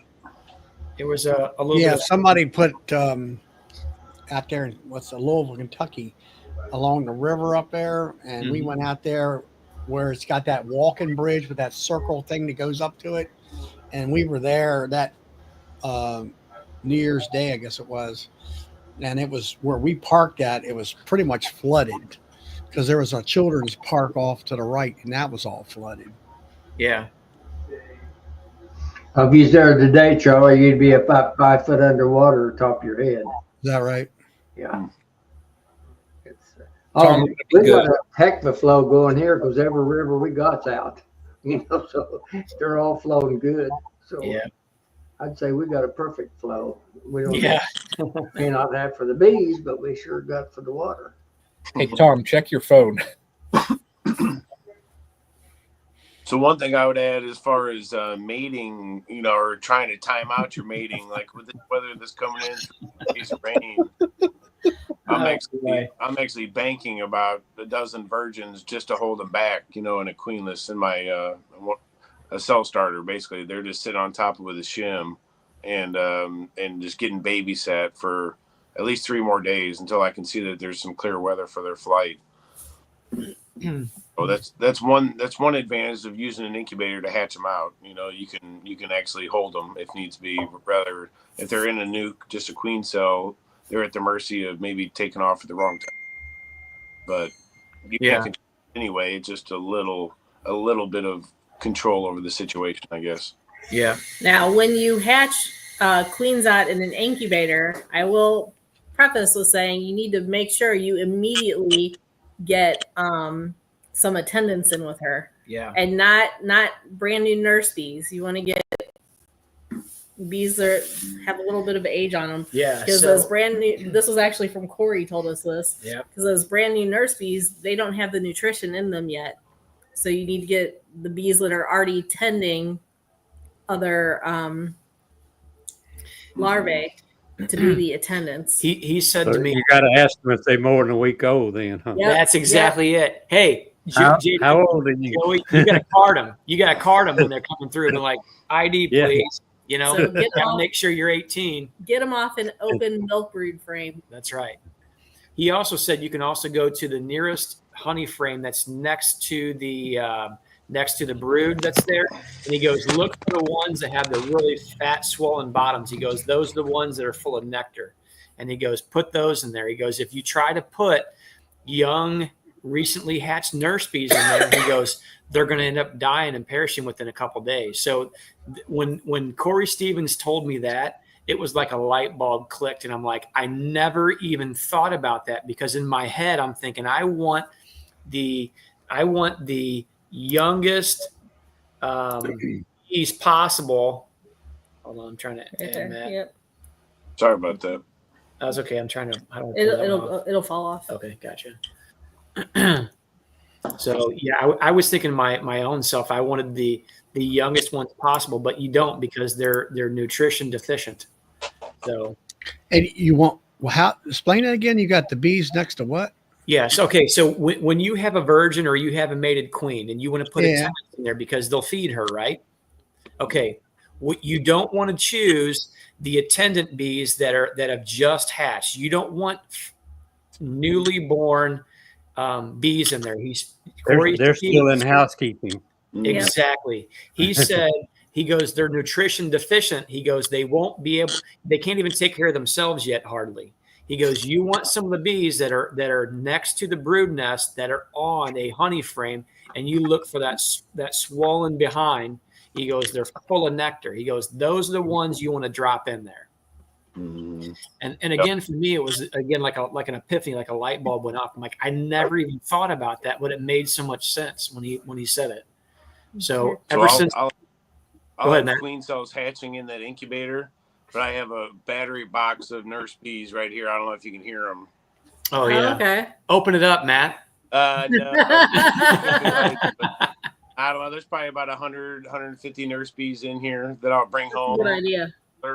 And then that way I have immediately, if I get rained out, I'll have nurse bees to put those virgins in, hold them over, and they're going to be able to feed them a lot more efficiently and better than I can, so just as long as you keep a little paper towel or something with some sugar water and some water for the bees to actually feed the queens, they're probably under the best care they can be, unless they're in their hive. But Oh yeah. Is that rain? is that what that little crease in the bottom of that box? Is that what that for?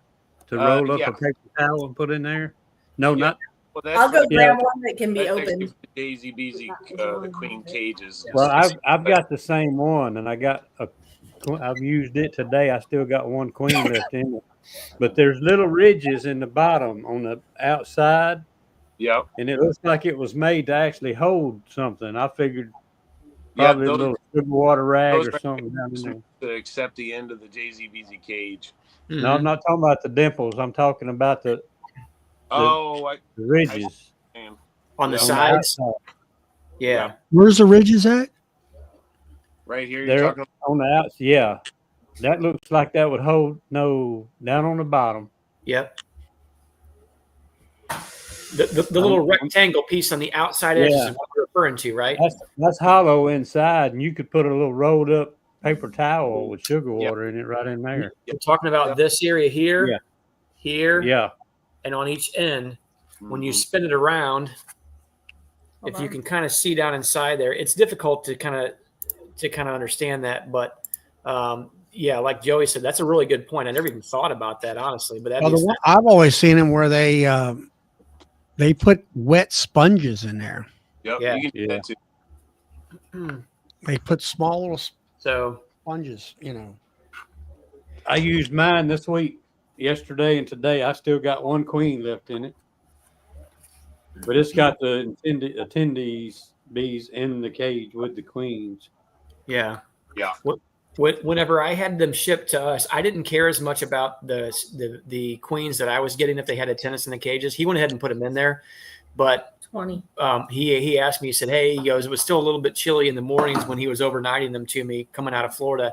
He goes, "Would you like me to shake some extra bees in there?" I'm like, "Yes, please do that." So when I got them, there was probably, I don't know, maybe about a half a frame full of bees, attendants that were all just clustering up, and he had some candy. Basically, if you took a used but not dirty toilet paper tube. So he stuffed a bunch of candy inside there, and then he also had one of the Jeez, but not dirty. I guess you'd call it Swedish sponge or something like that. He soaked that in water and left that down in there too. So they had water, they had food, and they had attendants in the cage and outside. So you basically tried to cover every aspect of the care for those, and I like that he did that. I like how what are you doing with the toilet paper tubes? Oh, that they don't have to, that they're getting dirty. That's what I want to know. Well, after the Like- candy was in there, I just ate that out of the toilet paper tube. Well, you said a used toilet paper tube, but not dirty. Well, it doesn't have a whole roll of toilet paper on it. That's what I meant. That's what I meant. Guys, she's being sarcastic here. Are you wiping your bottom with the Listen, toilet paper tube? you know That's what? not true. I'll tell you that guy who sent Bruce those queens in the mail, that was Zach. the best setup with the candy and the water Yeah. in there I have ever seen. That is probably the best Zach. packaging. Yeah. Well, he's got to set it up right. Those queens are traveling a distance from him. Brian, you should have him on the channel sometime. I think Bruce was talking about it. yeah, he could offer some very good information when it comes to that queen care, what you're looking for, things like that would be ideal. See, Yeah.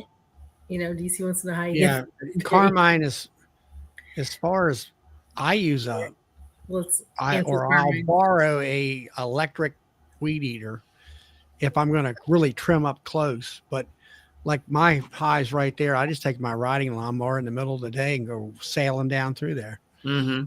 They kind of bump off you a little bit, but blow the grass away from the hive and not at the hive because they will Yep. get pissed.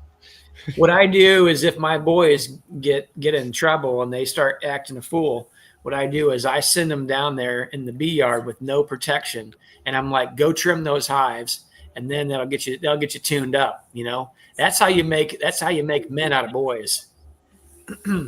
That's not how I do it. You know, I'll put on a jacket because they don't like that trimming. But when you cut, you just cut. But when you trim or spending time trimming it, you do put on a jacket or a veil at least. JW's got some good advice that he could offer up to this question right here. I think his setup is pretty nice. Yeah, I just strip off. And bees come out to see me stone naked. They go the other way. They say they's too tough for us. I think JW, he goes out there with a scythe. I've got one. Ask Matt. He asked me what it was. Tell him about it, man. He thinks I'm lying, doesn't he? Yep, he sure You didn't know does. what a scythe was? He sure does. I had a hand side, not a full side, the little hand side. Yep. JW, my mom has. My eyes. I think he just sharpened it that morning. He said, "What is that thing on the Better wall?" watch your back. You don't use that. You do you? talking about a little sickle, JW, or are you talking about our actual No, I'm talking regular about hand a hand. scythe? It'd be like that. Like the one that the Grim Reaper carries? Is that what you got going on? No, the miniature version. It just fits in your hand. No, I've got a double hand side. Tell him, man. It's I know what you're talking about now. Yeah, I got one, but we I'll actually I'll have be a- right back. Somebody's ready to go home. Uh-oh. yeah. Hey, JW, all these young folk in here, they don't know what them tools are, but you and I know. We know what's up. How old are you? I don't know. I'm not sure. I forgot. We actually have one here. I don't know where it's at now. I think my brother's got it. It's a scythe with a cradle on it. And I've got one of those too, but it's what I've seen was it's got a double handle on it, but it's about 4 foot long. It's got a jagged blade on it. I've never seen a jagged blade. Yeah, neither. That's interesting. Neither did Matt. Apparently, he said, "What's that thing?" I said, Yeah, I'd never seen that jagged tooth on it before like that. You got when he's got that thing sharpened up, Matt. You better watch your back, okay? I know it. I know. I'm on my best behavior at JW Soapstone Farms. I can tell you. Yeah, that. me too. I tell him when I'm out there, y'all, I give him trouble on here because he can't get a hold of me when we're on the chats. But when I'm out there, it's yes, sir, no, sir, you know, straight to business and, you know, taking care of all his wants and, you know, making sure we're on the straight and narrow because I don't want him to bear me out near the field. So, You know how you get a handle on JW though? How? You put a bee in his ear. oh boy, Hey, Carl. that's a good one. Yeah, it's JW. I can't believe they had the nerve to laugh at you about that. No, that's awful. That was Oh awful. my god. So we went, what was it? A week and a half, 2 weeks now? Last Friday. Last Friday. We went out to JW's and helped him with his hives and, you know, took some brood frames and stuff like that. And We stole most of his queens. He just ain't figured it out yet. Horrible. the thing was, the setup was perfect because Tom and I were going through the hives together and JW was like the gopher. And it was like a perfect setup. But like, we were kind of trying to move quick through the hives because there was a lot to go through. And so they weren't really the happiest with us. And I don't think, JW, you don't usually wear a bee suit when you go through your hives, do you? Nope. No. So he's running back and forth for us. And Tom and I are just, we're in the bees and we're not getting stung at all. And JW is just like taking sting after sting after sting. We're like, JW, go put his jacket on. Yeah. And he finally does, but he doesn't put the veil up. And so he's trying to put the veil up and bees, he didn't zip it or something. And bees kept getting in his veil. So he probably took like 30 stings that day that we were up there. And I think Tom and I took all together maybe 5. Yeah. And then we were towards the end in his one bee yard that's a little up in by his horses. He has this hoop house that he has a lot of his equipment in, and the hives are right on the other That's a side. good picture. Well, we needed some queen excluders, so he went in the hoop house to get us some queen excluders, and we needed another one. And he wouldn't have been able to hear me if I yelled, so I got up and went in there to get another queen excluder. And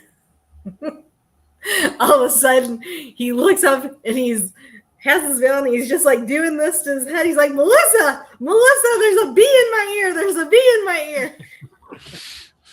And he's trying to walk towards me, but you can't really see where he's going because he's trying to couldn't get this bee. Just for And then- reference, while these two were clowning around inside the thing, I was still elbow deep in hives out there working. And all I hear is through the hoop house, I hear a commotion. I'm like, would you two knock it off and get out here so we can get some work done, for crying out loud? And they're in there just, she's laughing, he's hollering. I have no idea what's going on. I'm So- just trying to get through the bees. He And finally gets his veil off, and the bee was down in his ear, but she had Oh stung- man. In the air canal. yeah. So what, She had how did you stung get it him. out with a light or what? No, I just stuck my finger in his ear and it backed out and flew off. she But- went to the opposite side of his head and blew in his other ear, and it popped right out.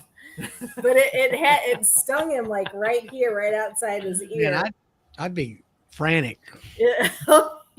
And so then I go, I get the bee out, and he's good to go, and get the queen. Sounded And like, there, and sounded like a B-52 take it off and cut on your.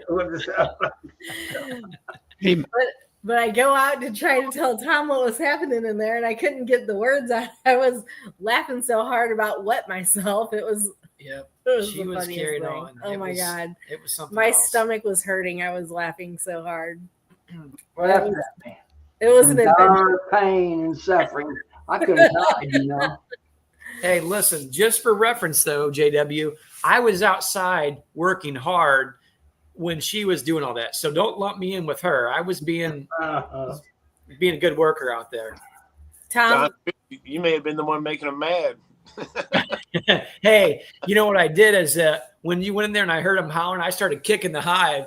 You know, what we're Yeah, going it was to getting trap on the late. side It of was every about hive. 5 or 5:30, and the sun was starting to go down. It was yep, at the end it of the was. day. And it was starting to cool off too. Yep. Yeah, It was a little bit irate, so yeah. I Here- Wait, telling you when it's time.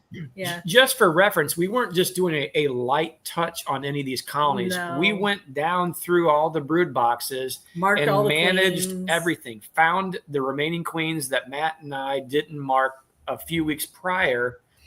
We found the queens. We made sure they were down below. We left 4 to 5 frames of brood down there and some empty frames. And then we pulled up additional stuff, again, to manage the size of these colonies a little Added bit. boxes if we needed Added to. boxes, switched some stuff out of his 10 frame to the 8 frame that he's switching to. So there was a lot of different things that we had going on today. So we weren't just doing a light touch in the colony. That's why they were just a little bit fussy. Made a couple splits. we really broke into their house pretty good. So I could understand. But yeah, at that time, it was like DW said, about 5:30, and we still had maybe like 4 or 5 hives to go through. Yeah. So we were really trying to. We didn't want to leave and haven't gone through like 3 hives. Like we wanted to get it done, but it was a good time. We had fun. we I went bet to They 34 were- hives that day. them hives were 30 to probably pretty strong, 5:30. weren't they? Say that again, Charlie. They were strong, hot, really strong populations. They were Most of them were. them. I mean, it's hard to find a queen if it ain't marked in something like that. Oh yeah. When they're double deep busting with bees, oh, it's really hard. I think there was only 1 hive we didn't find the queen on, but there were Yeah. eggs. Like she was in there. We just And it was so overpopulated we couldn't. And find that her. was actually the big busting hive that we didn't find her in, that I had said to JW, I'm like, we're going to graft off of this one. There's 2 hives there particular that when I found them, I'm like, these hives are actually, I'm liking what I'm seeing. One of them expresses some very gentle behavior with great production. The other one was, they were okay. But again, very much a strong production colony that was there. So at some point here, when the timing is right and things kind of level off, we'll get some stuff set up out there, and Melissa will go over and we'll do some grafts and set a couple of graft bars in there for him, and let him mate out or hatch out some virgins, and he can maybe requeen some of his operation with, or whatever he chooses to do with them. So the big question is what kind of a cell boot are you establishing? What type? So I'm not building any out right of his. Well, I mean, you can graft all you want, but if you haven't got a cell builder to put them in, Right. Well, he's going to set those up. I'll make some up when we're ready to graft. We're not going to graft. His horizontal hive is really strong. Like that would be a good one. Yeah, to but be that's the- what we want to graft out of. Yeah, but you can move. No, I'm talking about putting the grafting frame into the. Yeah, Are we yeah, going to yeah, do a queen right cell builder or a queen-less cell builder? Well, that we hadn't gotten that far as far as what to do. But if he wants just a starter, and then he wants well, I guess it technically be a starter finisher, because then he can move them there after they cap them into his incubator, which he has one. Well, that's what I do. But I mean, in the past I did a queenless starter finisher.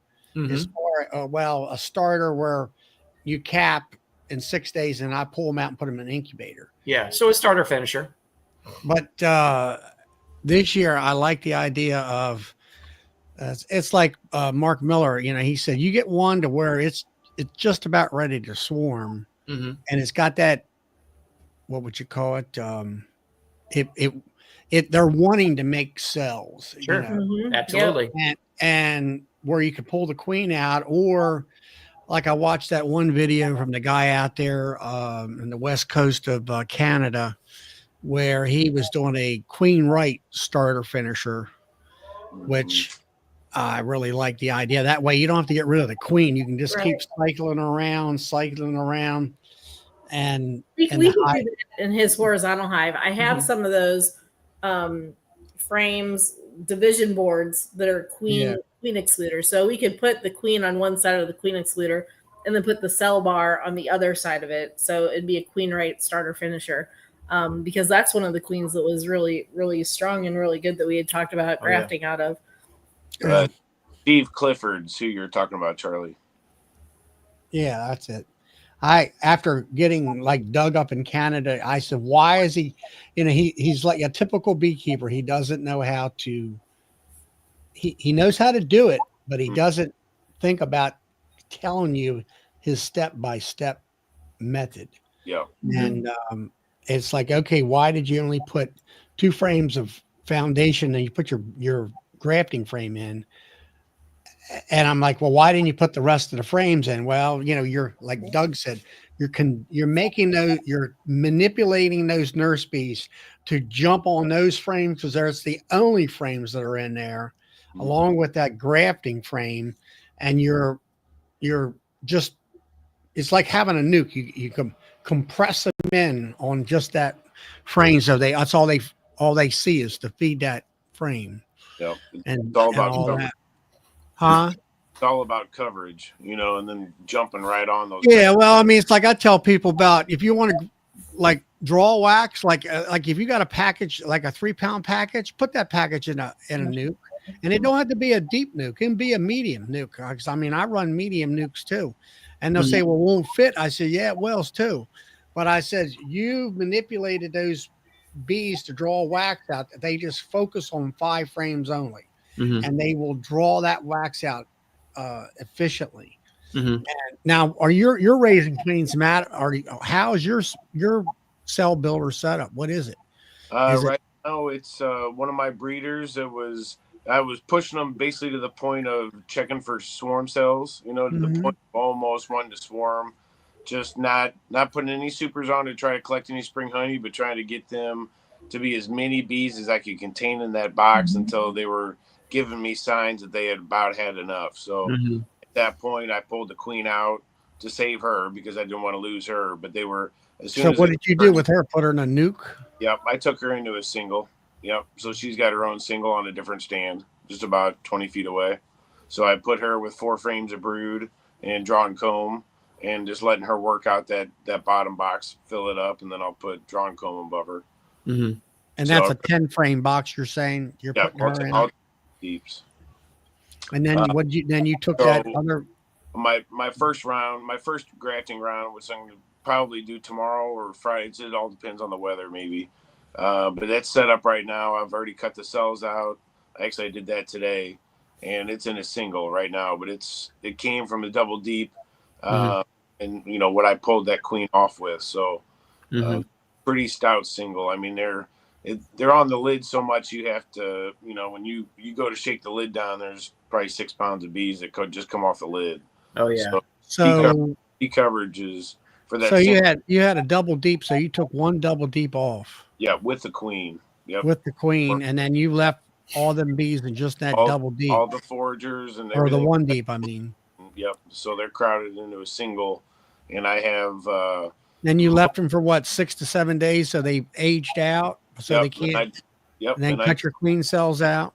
and took their last hope, any kind of queen cell or anything that they could possibly get. So at that point, basically, they're in my book, they're ready to go because they're already drawn cells or epigeal glands are swollen and ready, and they're ready to make some royal jelly.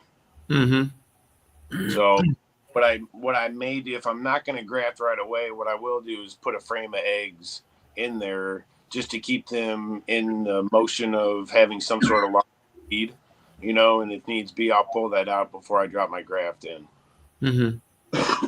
But I don't see there being a need to do that because I plan on doing it tomorrow. But I want to drop that graft in when they are absolutely primed and ready to go. So Yeah. for my situation right now. So, Yeah, that sounds pretty ideal. So in that single, to give you an idea, I'm only going to try to graft 36. I'm not trying to. That's still a fair amount of cells to try to do, but it's not. Yeah, I when I do it, I usually 2 bars, which is 15. I do 30, and I've got enough mating boxes to do 30. Yep. Can't you fit 18 of the JZBZ cups on one of those bars? Like No. 18 or 19? That's 15. 15 on the plastic bar. I just don't crowd it. I don't have to Yeah, graft they that get too crowded. No. which Yeah, I use the JZBZ plastic bars because if you put them on the wood, you got to Those take a wooden knife. ones. To get it. Yep. You got to take a knife to get them off that darn thing. If you put them in that plastic one, you can pull them off with your fingers real easy. Well, the wooden one too. After you used it a couple times, the JZBZ cups don't want to stick in it anymore. Sometimes it gets too like. Well, now I've heard this, and I don't know. Maybe you need to check it out. Is the tit on the JZBZ? Is it oblong where you twist it to make it tighten up? I don't think so. I don't think it is either. But somebody said twist it and it'll tighten up. So I don't know whether it's an oblong shape. Yeah, not- I don't know. I'll have to. I look at it put a again. little teardrop of beeswax, and Well, Brian says they're oval. Yeah. that wax will hold it. Yeah, well, like I say, I got the plastic ones. I like those. I think those are those ones that's not oval or those Odies or whatever you call them. Those off the taller deeper Chinese jobs. Yeah, they've got Yeah, I always buy JZBZ. an oblong type. They're not worth a dang. You can make, in my opinion, you can make the wax ones. They'll work better than those others, other than the JCBZs. Yeah. Do you make your own, or have you made your own wax cups? I've got a bunch of them made, Oh, but if you let it get very hot, they don't hold the shape very good. yeah. Like now, ones I made some earlier this late winter. But I mean, they're all boxed down. I've got a deal. Didn't I show that to you, Matt? I just make them out of dowel rods. Mm-hmm. The rod, You didn't show me. dowel rods in. Talked about it, like a 3/8 dowel. Yeah. And I've seen people make them before when they dip them. yeah. They'll have a bar with a bunch of dowel rods in it. They'll dip Yeah. the whole thing in there, pull it out, let it dry, dip it again, do it a couple times to thicken up that wall on there. And then what they did is, I think they dipped it one last time and then put another piece of wood on the opposite side of it. And then I think let it cool, and then they were able to pull it off. So now you end up with the cups fastened down to another board from there. I watched some guys do. I thought it was pretty interesting. I never had. that. I just twist the cups and take them off and put them in a jar in a cooler. Do they firm up well enough that you can handle them like that? I guess. You have to dip them like 6 or 8 times in the wax. I got you. On how thick you make your cell walls. Yeah, that makes sense. Yeah, good to know. I'm gonna make Melissa use them when she grafts. Oh boy, look at you. Whatever. Maybe you could do half and half. You could do, See how it a turns bar with just the JZBZ cups, and then a bar with the. I'm just the money and the knowledge guy. I'm not the peon workers. I just tell you guys what I want done. Hey, just curious, who are the peon workers? Just curious for there. Well, you're not too high on the list, old buddy. Is Matt on the list? You may not be the bottom one, but you're in the lower 5. I'm the lower 5. All right. I made the list, guys. That's what he's telling me. That's what I heard him say. Oh goodness, you guys make me be so mean. That's not my nature, you know. I'm pretty nice fella. Yep. Before You it guys- gets too AW. late, You get treated like royalty out there. Oh yeah. That's right. before it gets too late, we need to do some honey tasting. Ooh. Got some stuff here. Here you go. Oh, you're gonna try to embarrass me now. Oh, it's backwards. You got to flip it. Oh, No, it's right this way. Oh, is it? Okay. Yeah, you're right. This happens to be. Can y'all read that? I see there's a glare on it. I'm not sure if you. Jerry. Cherry. sorry. Cherry. There we go. Mm-hmm. There you go. You get to be the taste tester. How about that? I get to be the guinea pig. Well, I brought 2 spoons. Are you good? Yeah. So don't be patronizing me now. Tell it like it is, you know. Well, first off, the smell. It smells like cow crud. So I'm not sure about that. Smells like honey. You want to try some of this? You want to try some cherry? What is it? No. Cream Cherry honey. creamed honey. We'll get outside. Go get a spoon, Grace. We're gonna get outside opinions. I'll say it's really smooth, and it's The not cherry's subtle. it's subtle. Yeah, it's not overpowering. You gotta come over here. It's not bad. Oh, I have to be on the Yeah. It's not bad. Just stick your head in here so you can. This is Gracie Lou right here. Hey, Gracie. Hi. Be nice now, Gracie. You'll hurt my feelings. Oh, Mr. JW, that's wonderful. Cherry Oh, cream. I heard you. Thank you. Cherry. That's really good. You try some? So Grace says that one's really good. This is my daughter Andrew. Yeah, I see her. Hi, Andrew. What do we got now? We got more, Grace. Don't go away. This is blackberry. Okay, this is blackberry. So the cherry was good, subtle cherry flavor. Cherry was good, really smooth. I think it had a really good consistency. I just gave you straight arrow for on that one. I don't care for it. And I made You can taste the blackberry more in this one. The fruit flavor definitely comes through more in this one. This would be good on toast. Grace says this one would be good on toast. The texture is really good. Blackberry has good flavor. It's not my favorite taste though. No. The consistency is really good. Again, really smooth. Yeah, Not, I like it. no- not grainy at all. It was cinnamon. This is gonna be like one of my favorites. I know. This is one that I want to do. Here, I'll take it up there. I don't even know what all you took. I gave you 3 or something, but I don't know what the other one was. It's like 5. I took half the table when I left. I got all I could. All right, cinnamon Grace. Yeah, this is cinnamon.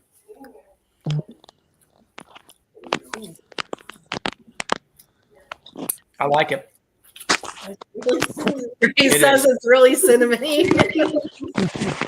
Depends on where you like cinnamon, I guess. Yeah, It's hard to get it just the right amount. I would say if you didn't like a strong cinnamon taste, you may not like that as much because it does have a strong cinnamon taste to it. But again, the texture is really smooth and it's really really creamy. I think it's set up really well. too, actually. Dingleberry. Did we get any dingleberry cream honey? I'm not sure what that is. You know what a dingleberry is? I do know what it is. This chat really south, you know. What do we got here? This was another cinnamon. I don't know how we ended up with this one.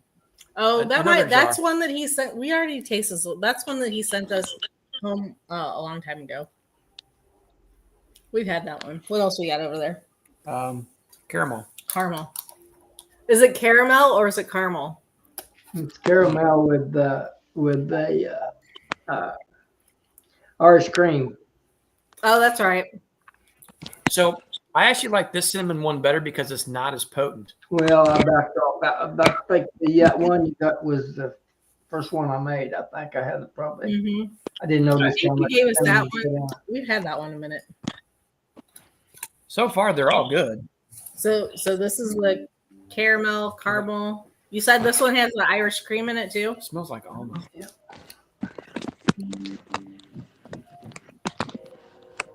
Here, Grace.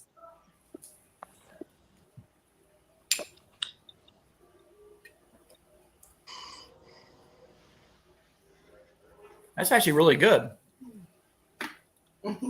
Grace said, I don't think she's a fan of that one. It's okay. It's okay, she says. You can go with a spoon. Well, you don't have to patronize me if you like it. You know, different people like different things. So I don't. Yeah. Where does it say what dinner? Will you bring Oh. Ron a spoon? No, I don't want to. You don't want to try? No. I think overall the texture was really good on all of them. That caramel Irish cream one is definitely like I like that. creamier. Has a little bit like smoother. It has a little What about bit that different texture. Jerry, Cherry. It was good. They were all good. let me go back to this. Mm. What? Oh, okay. I'm gonna sitting give here you- talking and my damn microphone was muted. I'm gonna bounce out and get some things done, but you guys all have a good one. Thanks Brian, for joining, Brian. Thanks for coming in. It's good seeing you. Yeah, not a problem. Good night, buddy. We'll chat soon. Hopefully I'll find good things tomorrow. We'll see. Absolutely. Yeah. Make a video, keep us posted. Let us know what Oh, the yeah. results are. Yeah. I'll see y'all. See you, Brian. Good night. I like these. Yeah. The Hey, Brian Zavada, you still Awesome. on here? the Oh, the amounts, measurements. the measurements. Yeah. So that was our taste test. The only flavor that we haven't tasted JW he's working on right now is this cherry amaretto. Yeah. I just finished it up, and I've got a lemon going now. Yeah, lemon. That's what you said. What was the Sorry. last flavor? Cherry amaretto? Because he's so in love with Grammy Lisa's cherry amaretto jam that she made at Nobby that he had to make a cherry amaretto cream honey. Mm-hmm. To my taste, it's the best one I've made yet. We'll see where people Never- like it or not. Never even heard of that. It's just cherry and almonds. Oh, Almond is what makes the amaretto. That's the fancy name for it. And the booze is amaretto. I just call it cherry amaretto. Yeah. So Because actually, I just put almond extract in with the cherry, and it makes it. It's got a pleasant taste. Personally, I like it the best. So. I gotta say the two that I like the best out of what you have made would be the cinnamon, the one that's a little bit less strong, and this caramel here. Yeah. That really has a good. I almost get like a smell of like a. What is that? An almond extract, I guess. Yeah. Almost like an almond extract is what it. I'm getting the smell of that. What in the caramel? Yeah. Yes. That's that Irish cream. I got that from a lady in Pennsylvania. She makes the extract. And it tastes like it tastes like the Irish cream booze, it's the smell or the taste of it, but it doesn't have the alcohol in it. It's just an Irish cream flavored extract. The lady makes it. She's just a mom and pop deal, makes it at her home in Pennsylvania out there someplace. Really. JW, you see that question down there for you? Oh, Clay, yes. The ones that I gave to the stuff that I give to He's trying to think of an insult. Sonny and Cher there. I mixed that with one of my old cow shit forks. I cleaned out my barn with before. Oh boy, I knew that was coming. I use my wife, and she's about to shut me off, Clay. But I use my wife's what they call the things, the mixers, KitchenAid. KitchenAid with the dough hook is what I'm using to mix it with. And then Brian had a question for you too. My customer's favorite brine has been the cinnamon and actually the blackberry, which I don't care for at all. Yeah. That wasn't my favorite. I think the flavor was good, but it wasn't my favorite. See, I like them. My daughter-in-law was here. I just tried my new cinnamon. She really liked it, but I I'm concerned about it that I've got it maybe a little bit too stout. I used an extract that was really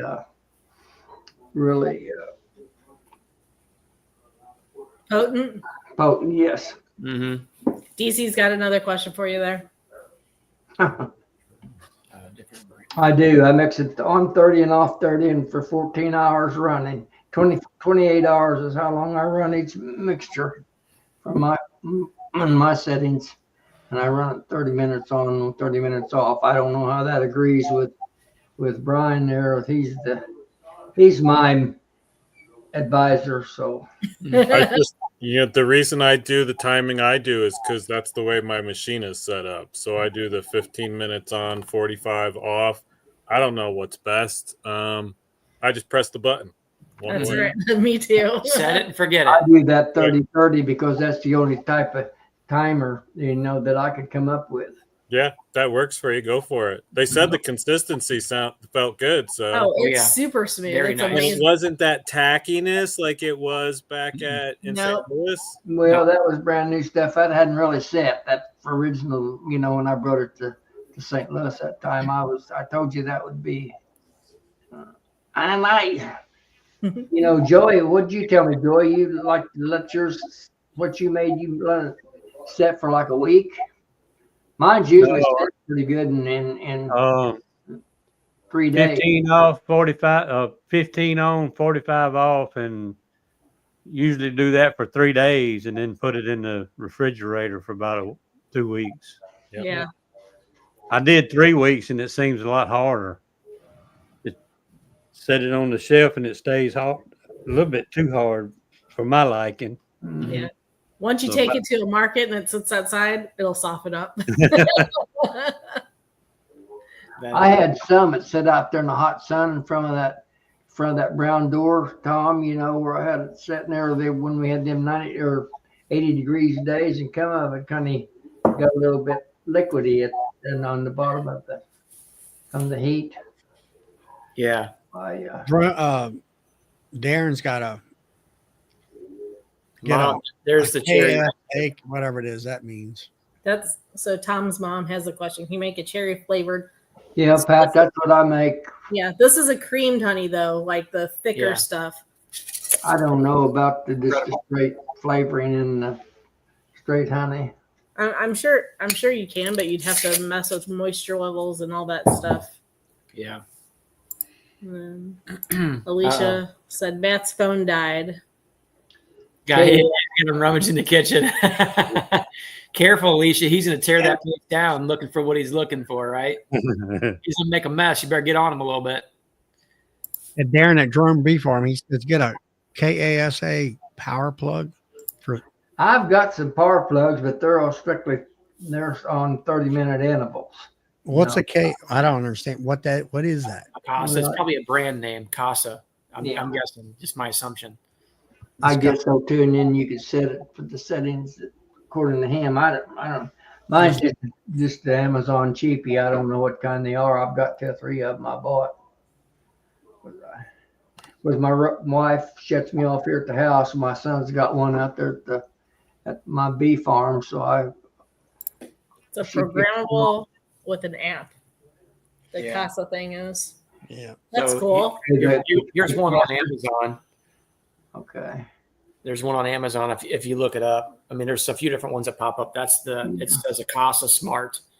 So it'll hook up to your Wi-Fi actually. So obviously there's some monitoring capabilities there with that. And they weren't too expensive. So that's another option. Is it a KitchenAid? Yeah, I believe yours is a KitchenAid, right? JW that you're using? Yeah, it's my wife's KitchenAid actually. My son's got one also. I jump back and forth with the wife runs me out of the kitchen. I'll go out to the son's and use his. Mm-hmm. So. Well, I'm going to jump off, guys. I got to get to bed.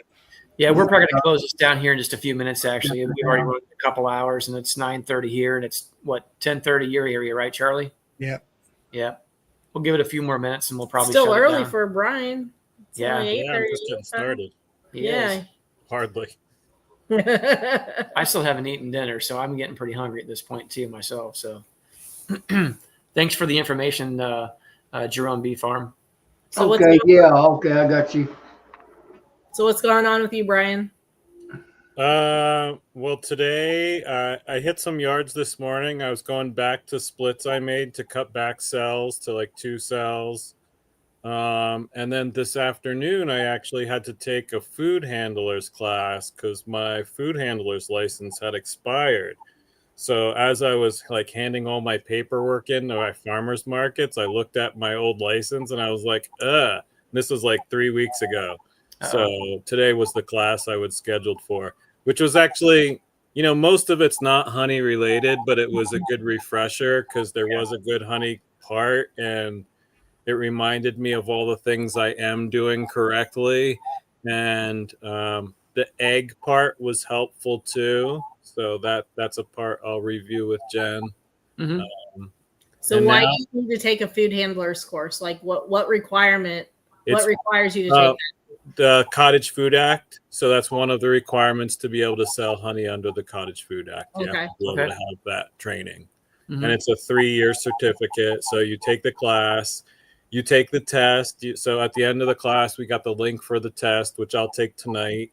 Mm-hmm. But like they literally send you like a PowerPoint with bullets in red, and they're like, pay attention to these bullet points. They might be on a test, right? So it's they want you to pass. They want you to know the information. They want you to walk away knowing it. So yeah. Do you guys have to do anything like that? No. Not until maybe if we get to where we have to have a commercial kitchen, then we probably have to. But no. No, there's pretty much no requirements under cottage law in Missouri. We're going to have a presenter in July or August to the EMBA club, specifically talking about the honey law, which most states do not have.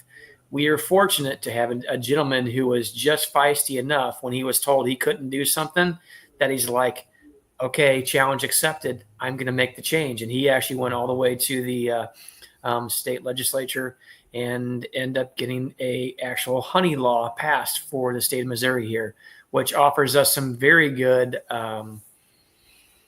perks, I guess I'll say. Aside from cottage law. Yeah, that takes us out of cottage law for most things, actually.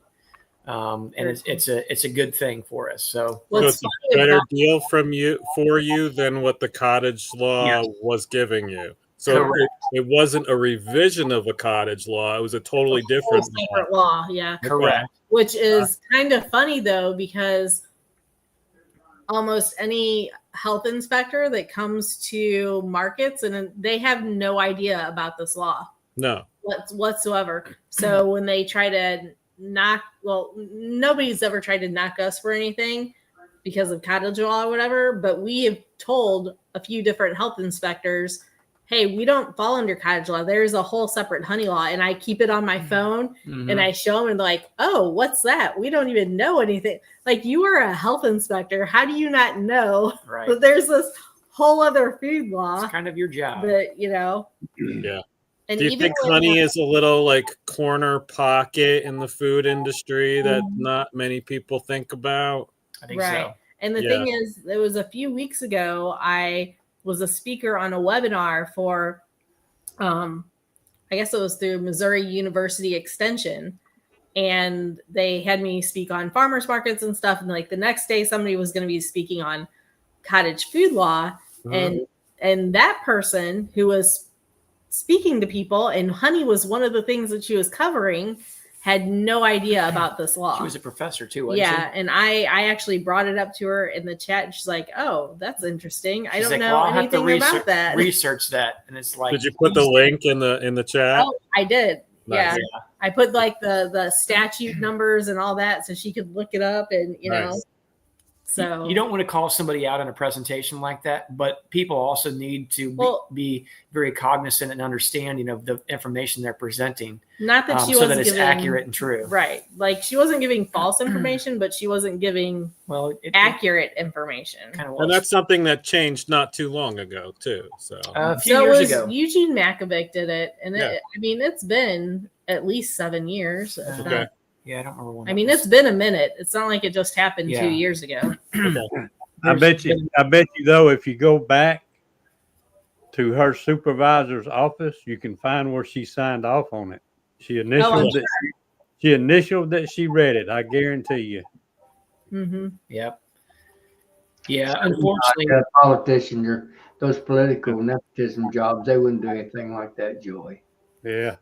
Well, and a lot of those. You had these people to initial this, say you read this.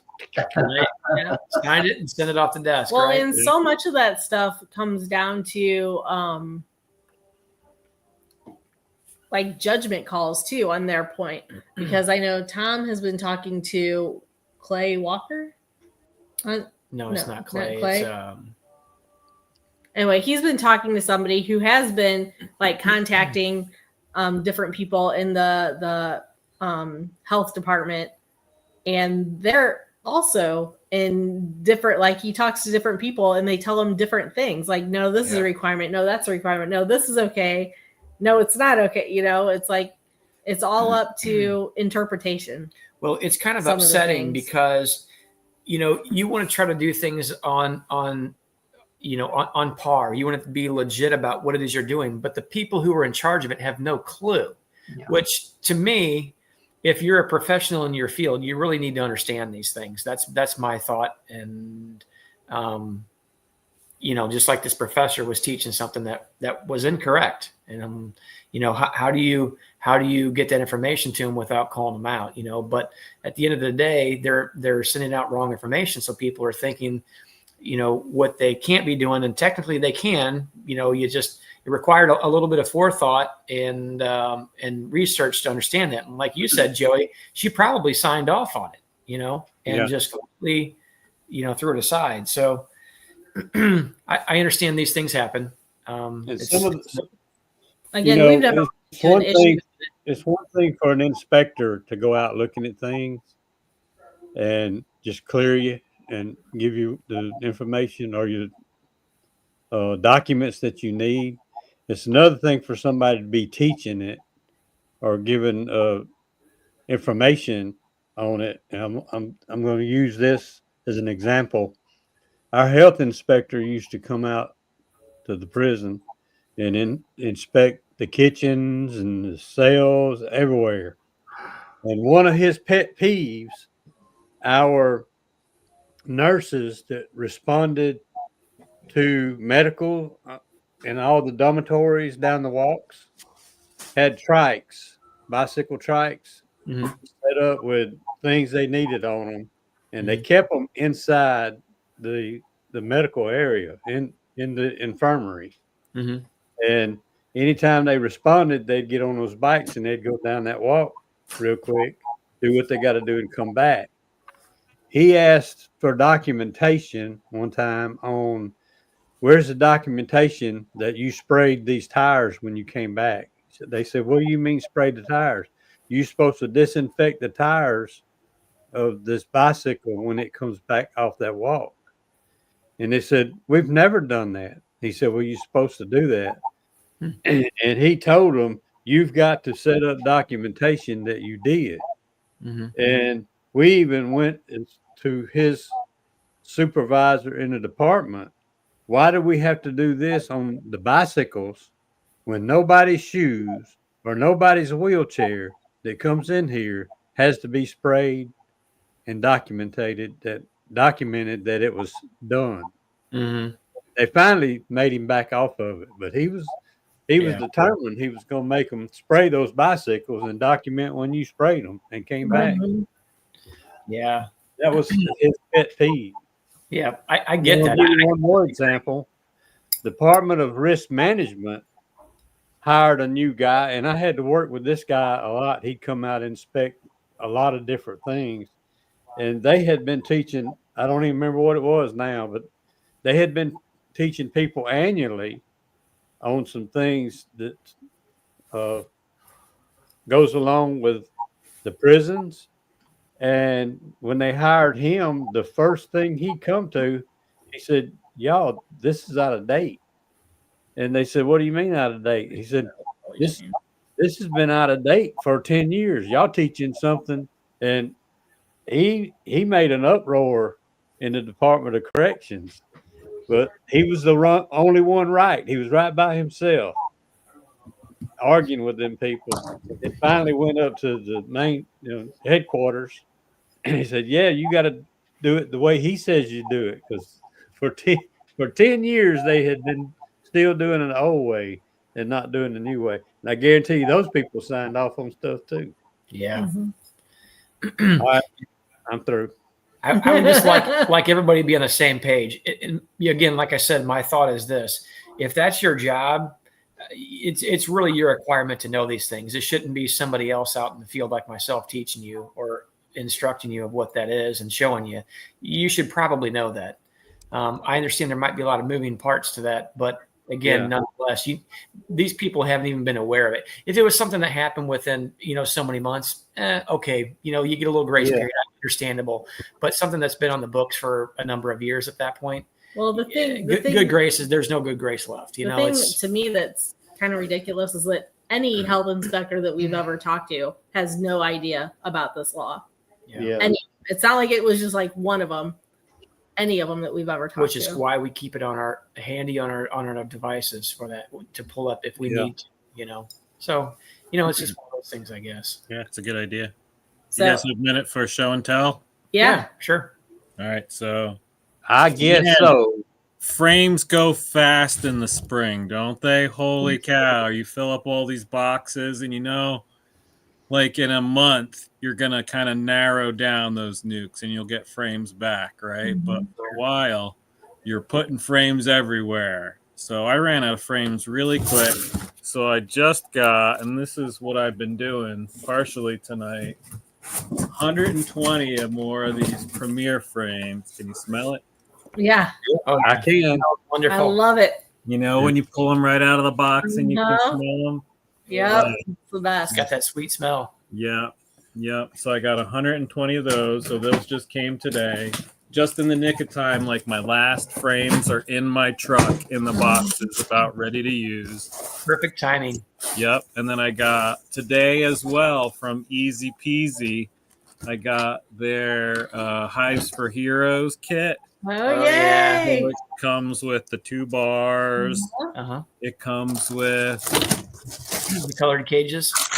look how cool There that it is. is. Yep. And then you get all the parts. I love those cages. Yeah. I guess you put these on the inside of a frame. Is that right? You can. Yeah. Yep. Okay. And then you said you love these cages, Melissa? No, the red, white, and blue ones. Oh, okay. Yeah. Those are just the candy plugs right there. Yep. Yep. And then you get a pen, Mm-hmm. Mm-hmm. a little syringe, I For think feeding? for feeding the queens. Yep. And then you get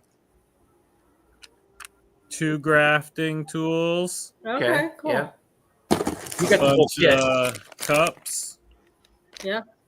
And then you get the little tray to put them in the incubator, I guess. The Perfect. tray's nice. Yes. And then I don't know what these are for. What are these? So those are grafting frame holders. Oh, okay. So that's They're like why little it's at the stands. angle.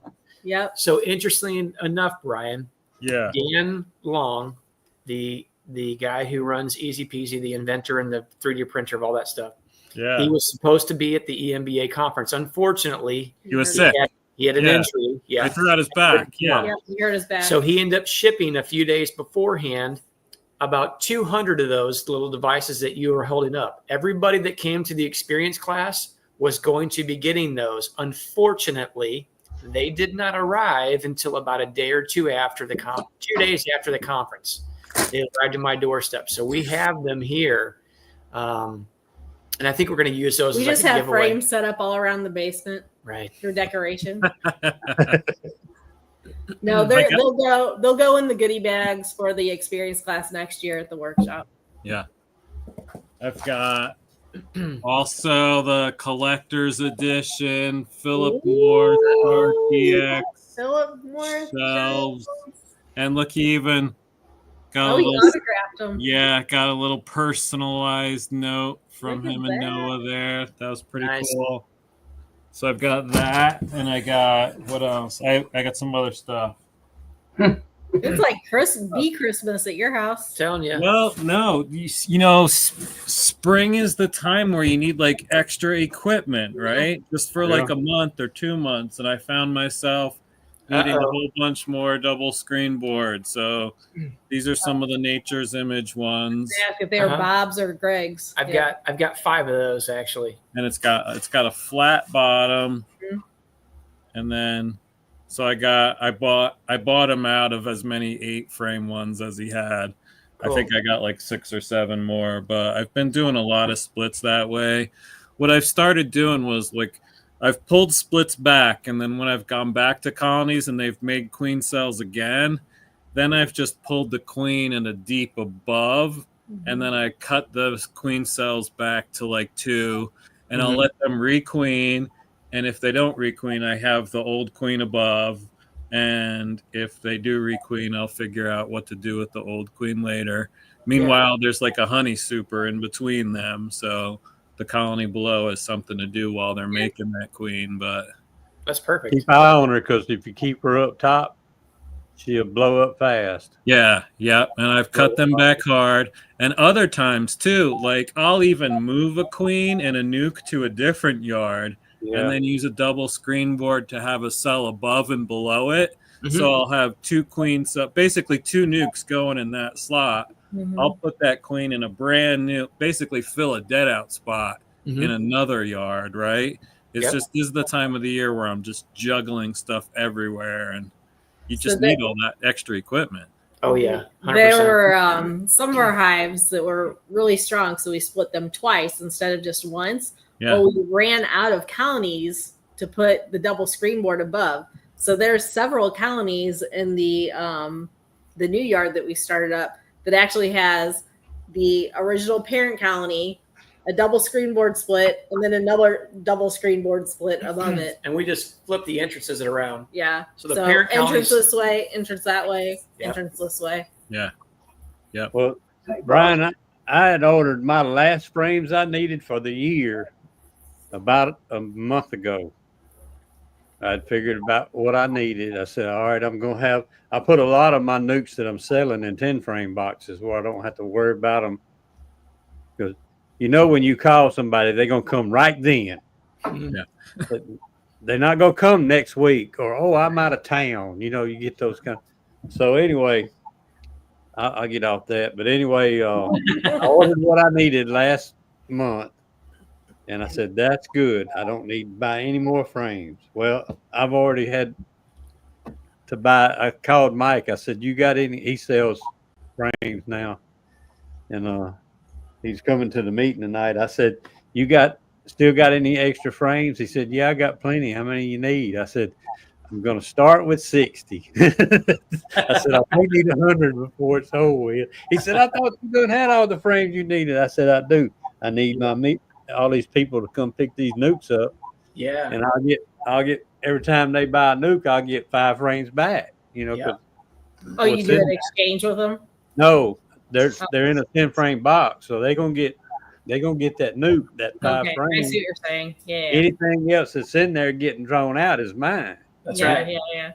But But in the meantime, it's filling up that space. Mm-hmm. plus any old queens that I pulled, they're off in a nuke somewhere laying around in the field with extra frames in them. So I might as well start no bigger than I am. I might as well start buying my frames by the pallet and just be That's done what we started doing a couple of years ago. Definitely. How many Yeah. are on a pallet? A lot. Like 600. Probably not enough. Do you think 600? Oh, yeah. Is that how many? 600? There's a lot. Yeah. Okay. But when you buy a pallet full, you have negotiating power at that point. Yeah. So much like what we did with the pro nukes, there. If you only buy onesies, twosies, they're fairly costly. But when you buy 400, you can get a much better rate and price. So that's where you can keep your savings in and keep the cost of your nuke in check, so you can keep more of that money in your pocket. Yep. I'm telling you, he's got a little horse trader in him. He's got a little horse. He's like an old-fashioned horse trader. You want to watch him, like keep one eye on him and keep the other hand on your pocketbook. Yeah. I might start bringing my trailer to Nobby or something and buy a whole pallet and be done with it. Well, John Mitchell inspired me. I might do the box truck. I got to figure out what I really need next year, but getting a box truck is way easier than like a minivan, which is what I've been doing. Oh, I bet. Or do like Tom does, just pre-order a bunch of stuff. Say, hey, it'll all fit in your car, but be thankful you've got a handful of other people that live near you that are also going, so they can haul all your stuff back in their trucks. These guys wanted to help me out. JW was one of them. He offered. He goes, whatever like, you no, want, whatever Tom, you need. I told him, like, this is not all going to fit in our car. He's like, oh, it'll fit. I'm like, it is not going to fit. Only in the one Explorer. year did I say that, and that happened. It was last year. Yes, I understand that. Only Okay. 1 year. Or this year, actually. Yeah. But on that note, I think we should shut the chat down. It's been 2.5 hours. It's getting late. It's almost 10 o'clock here. So thank you guys for joining us here this evening. Hopefully Ricky will be able to host the live next Thursday. Yeah, we don't normally do the lives on our channel. It's not something that we really had aspirations to do, but we didn't want to leave a hole there. And JW want to get on here and do some politicking. So I said, well, you know what? That makes sense. We'll get you a platform, that you can do a little politicking on there and stuff. So I here got it the was. platform, but there wasn't nothing on it because there wasn't no room because there's a couple guys that talk nonstop. We won't go into any details. Don't be talking about my friend Brian like that, all right? You just leave him out of this, He's a pal, and I don't need you trash talking him, okay? Or me again, Joey, okay? Both of those guys are fine fellas, and that's just that. Anyhow, we'll see all you guys on the next chat. Sawmill Charlie is tomorrow. Joey's is on Saturday. So we'll see you guys later. Y'all. Good night, everybody. Y'all. Good night.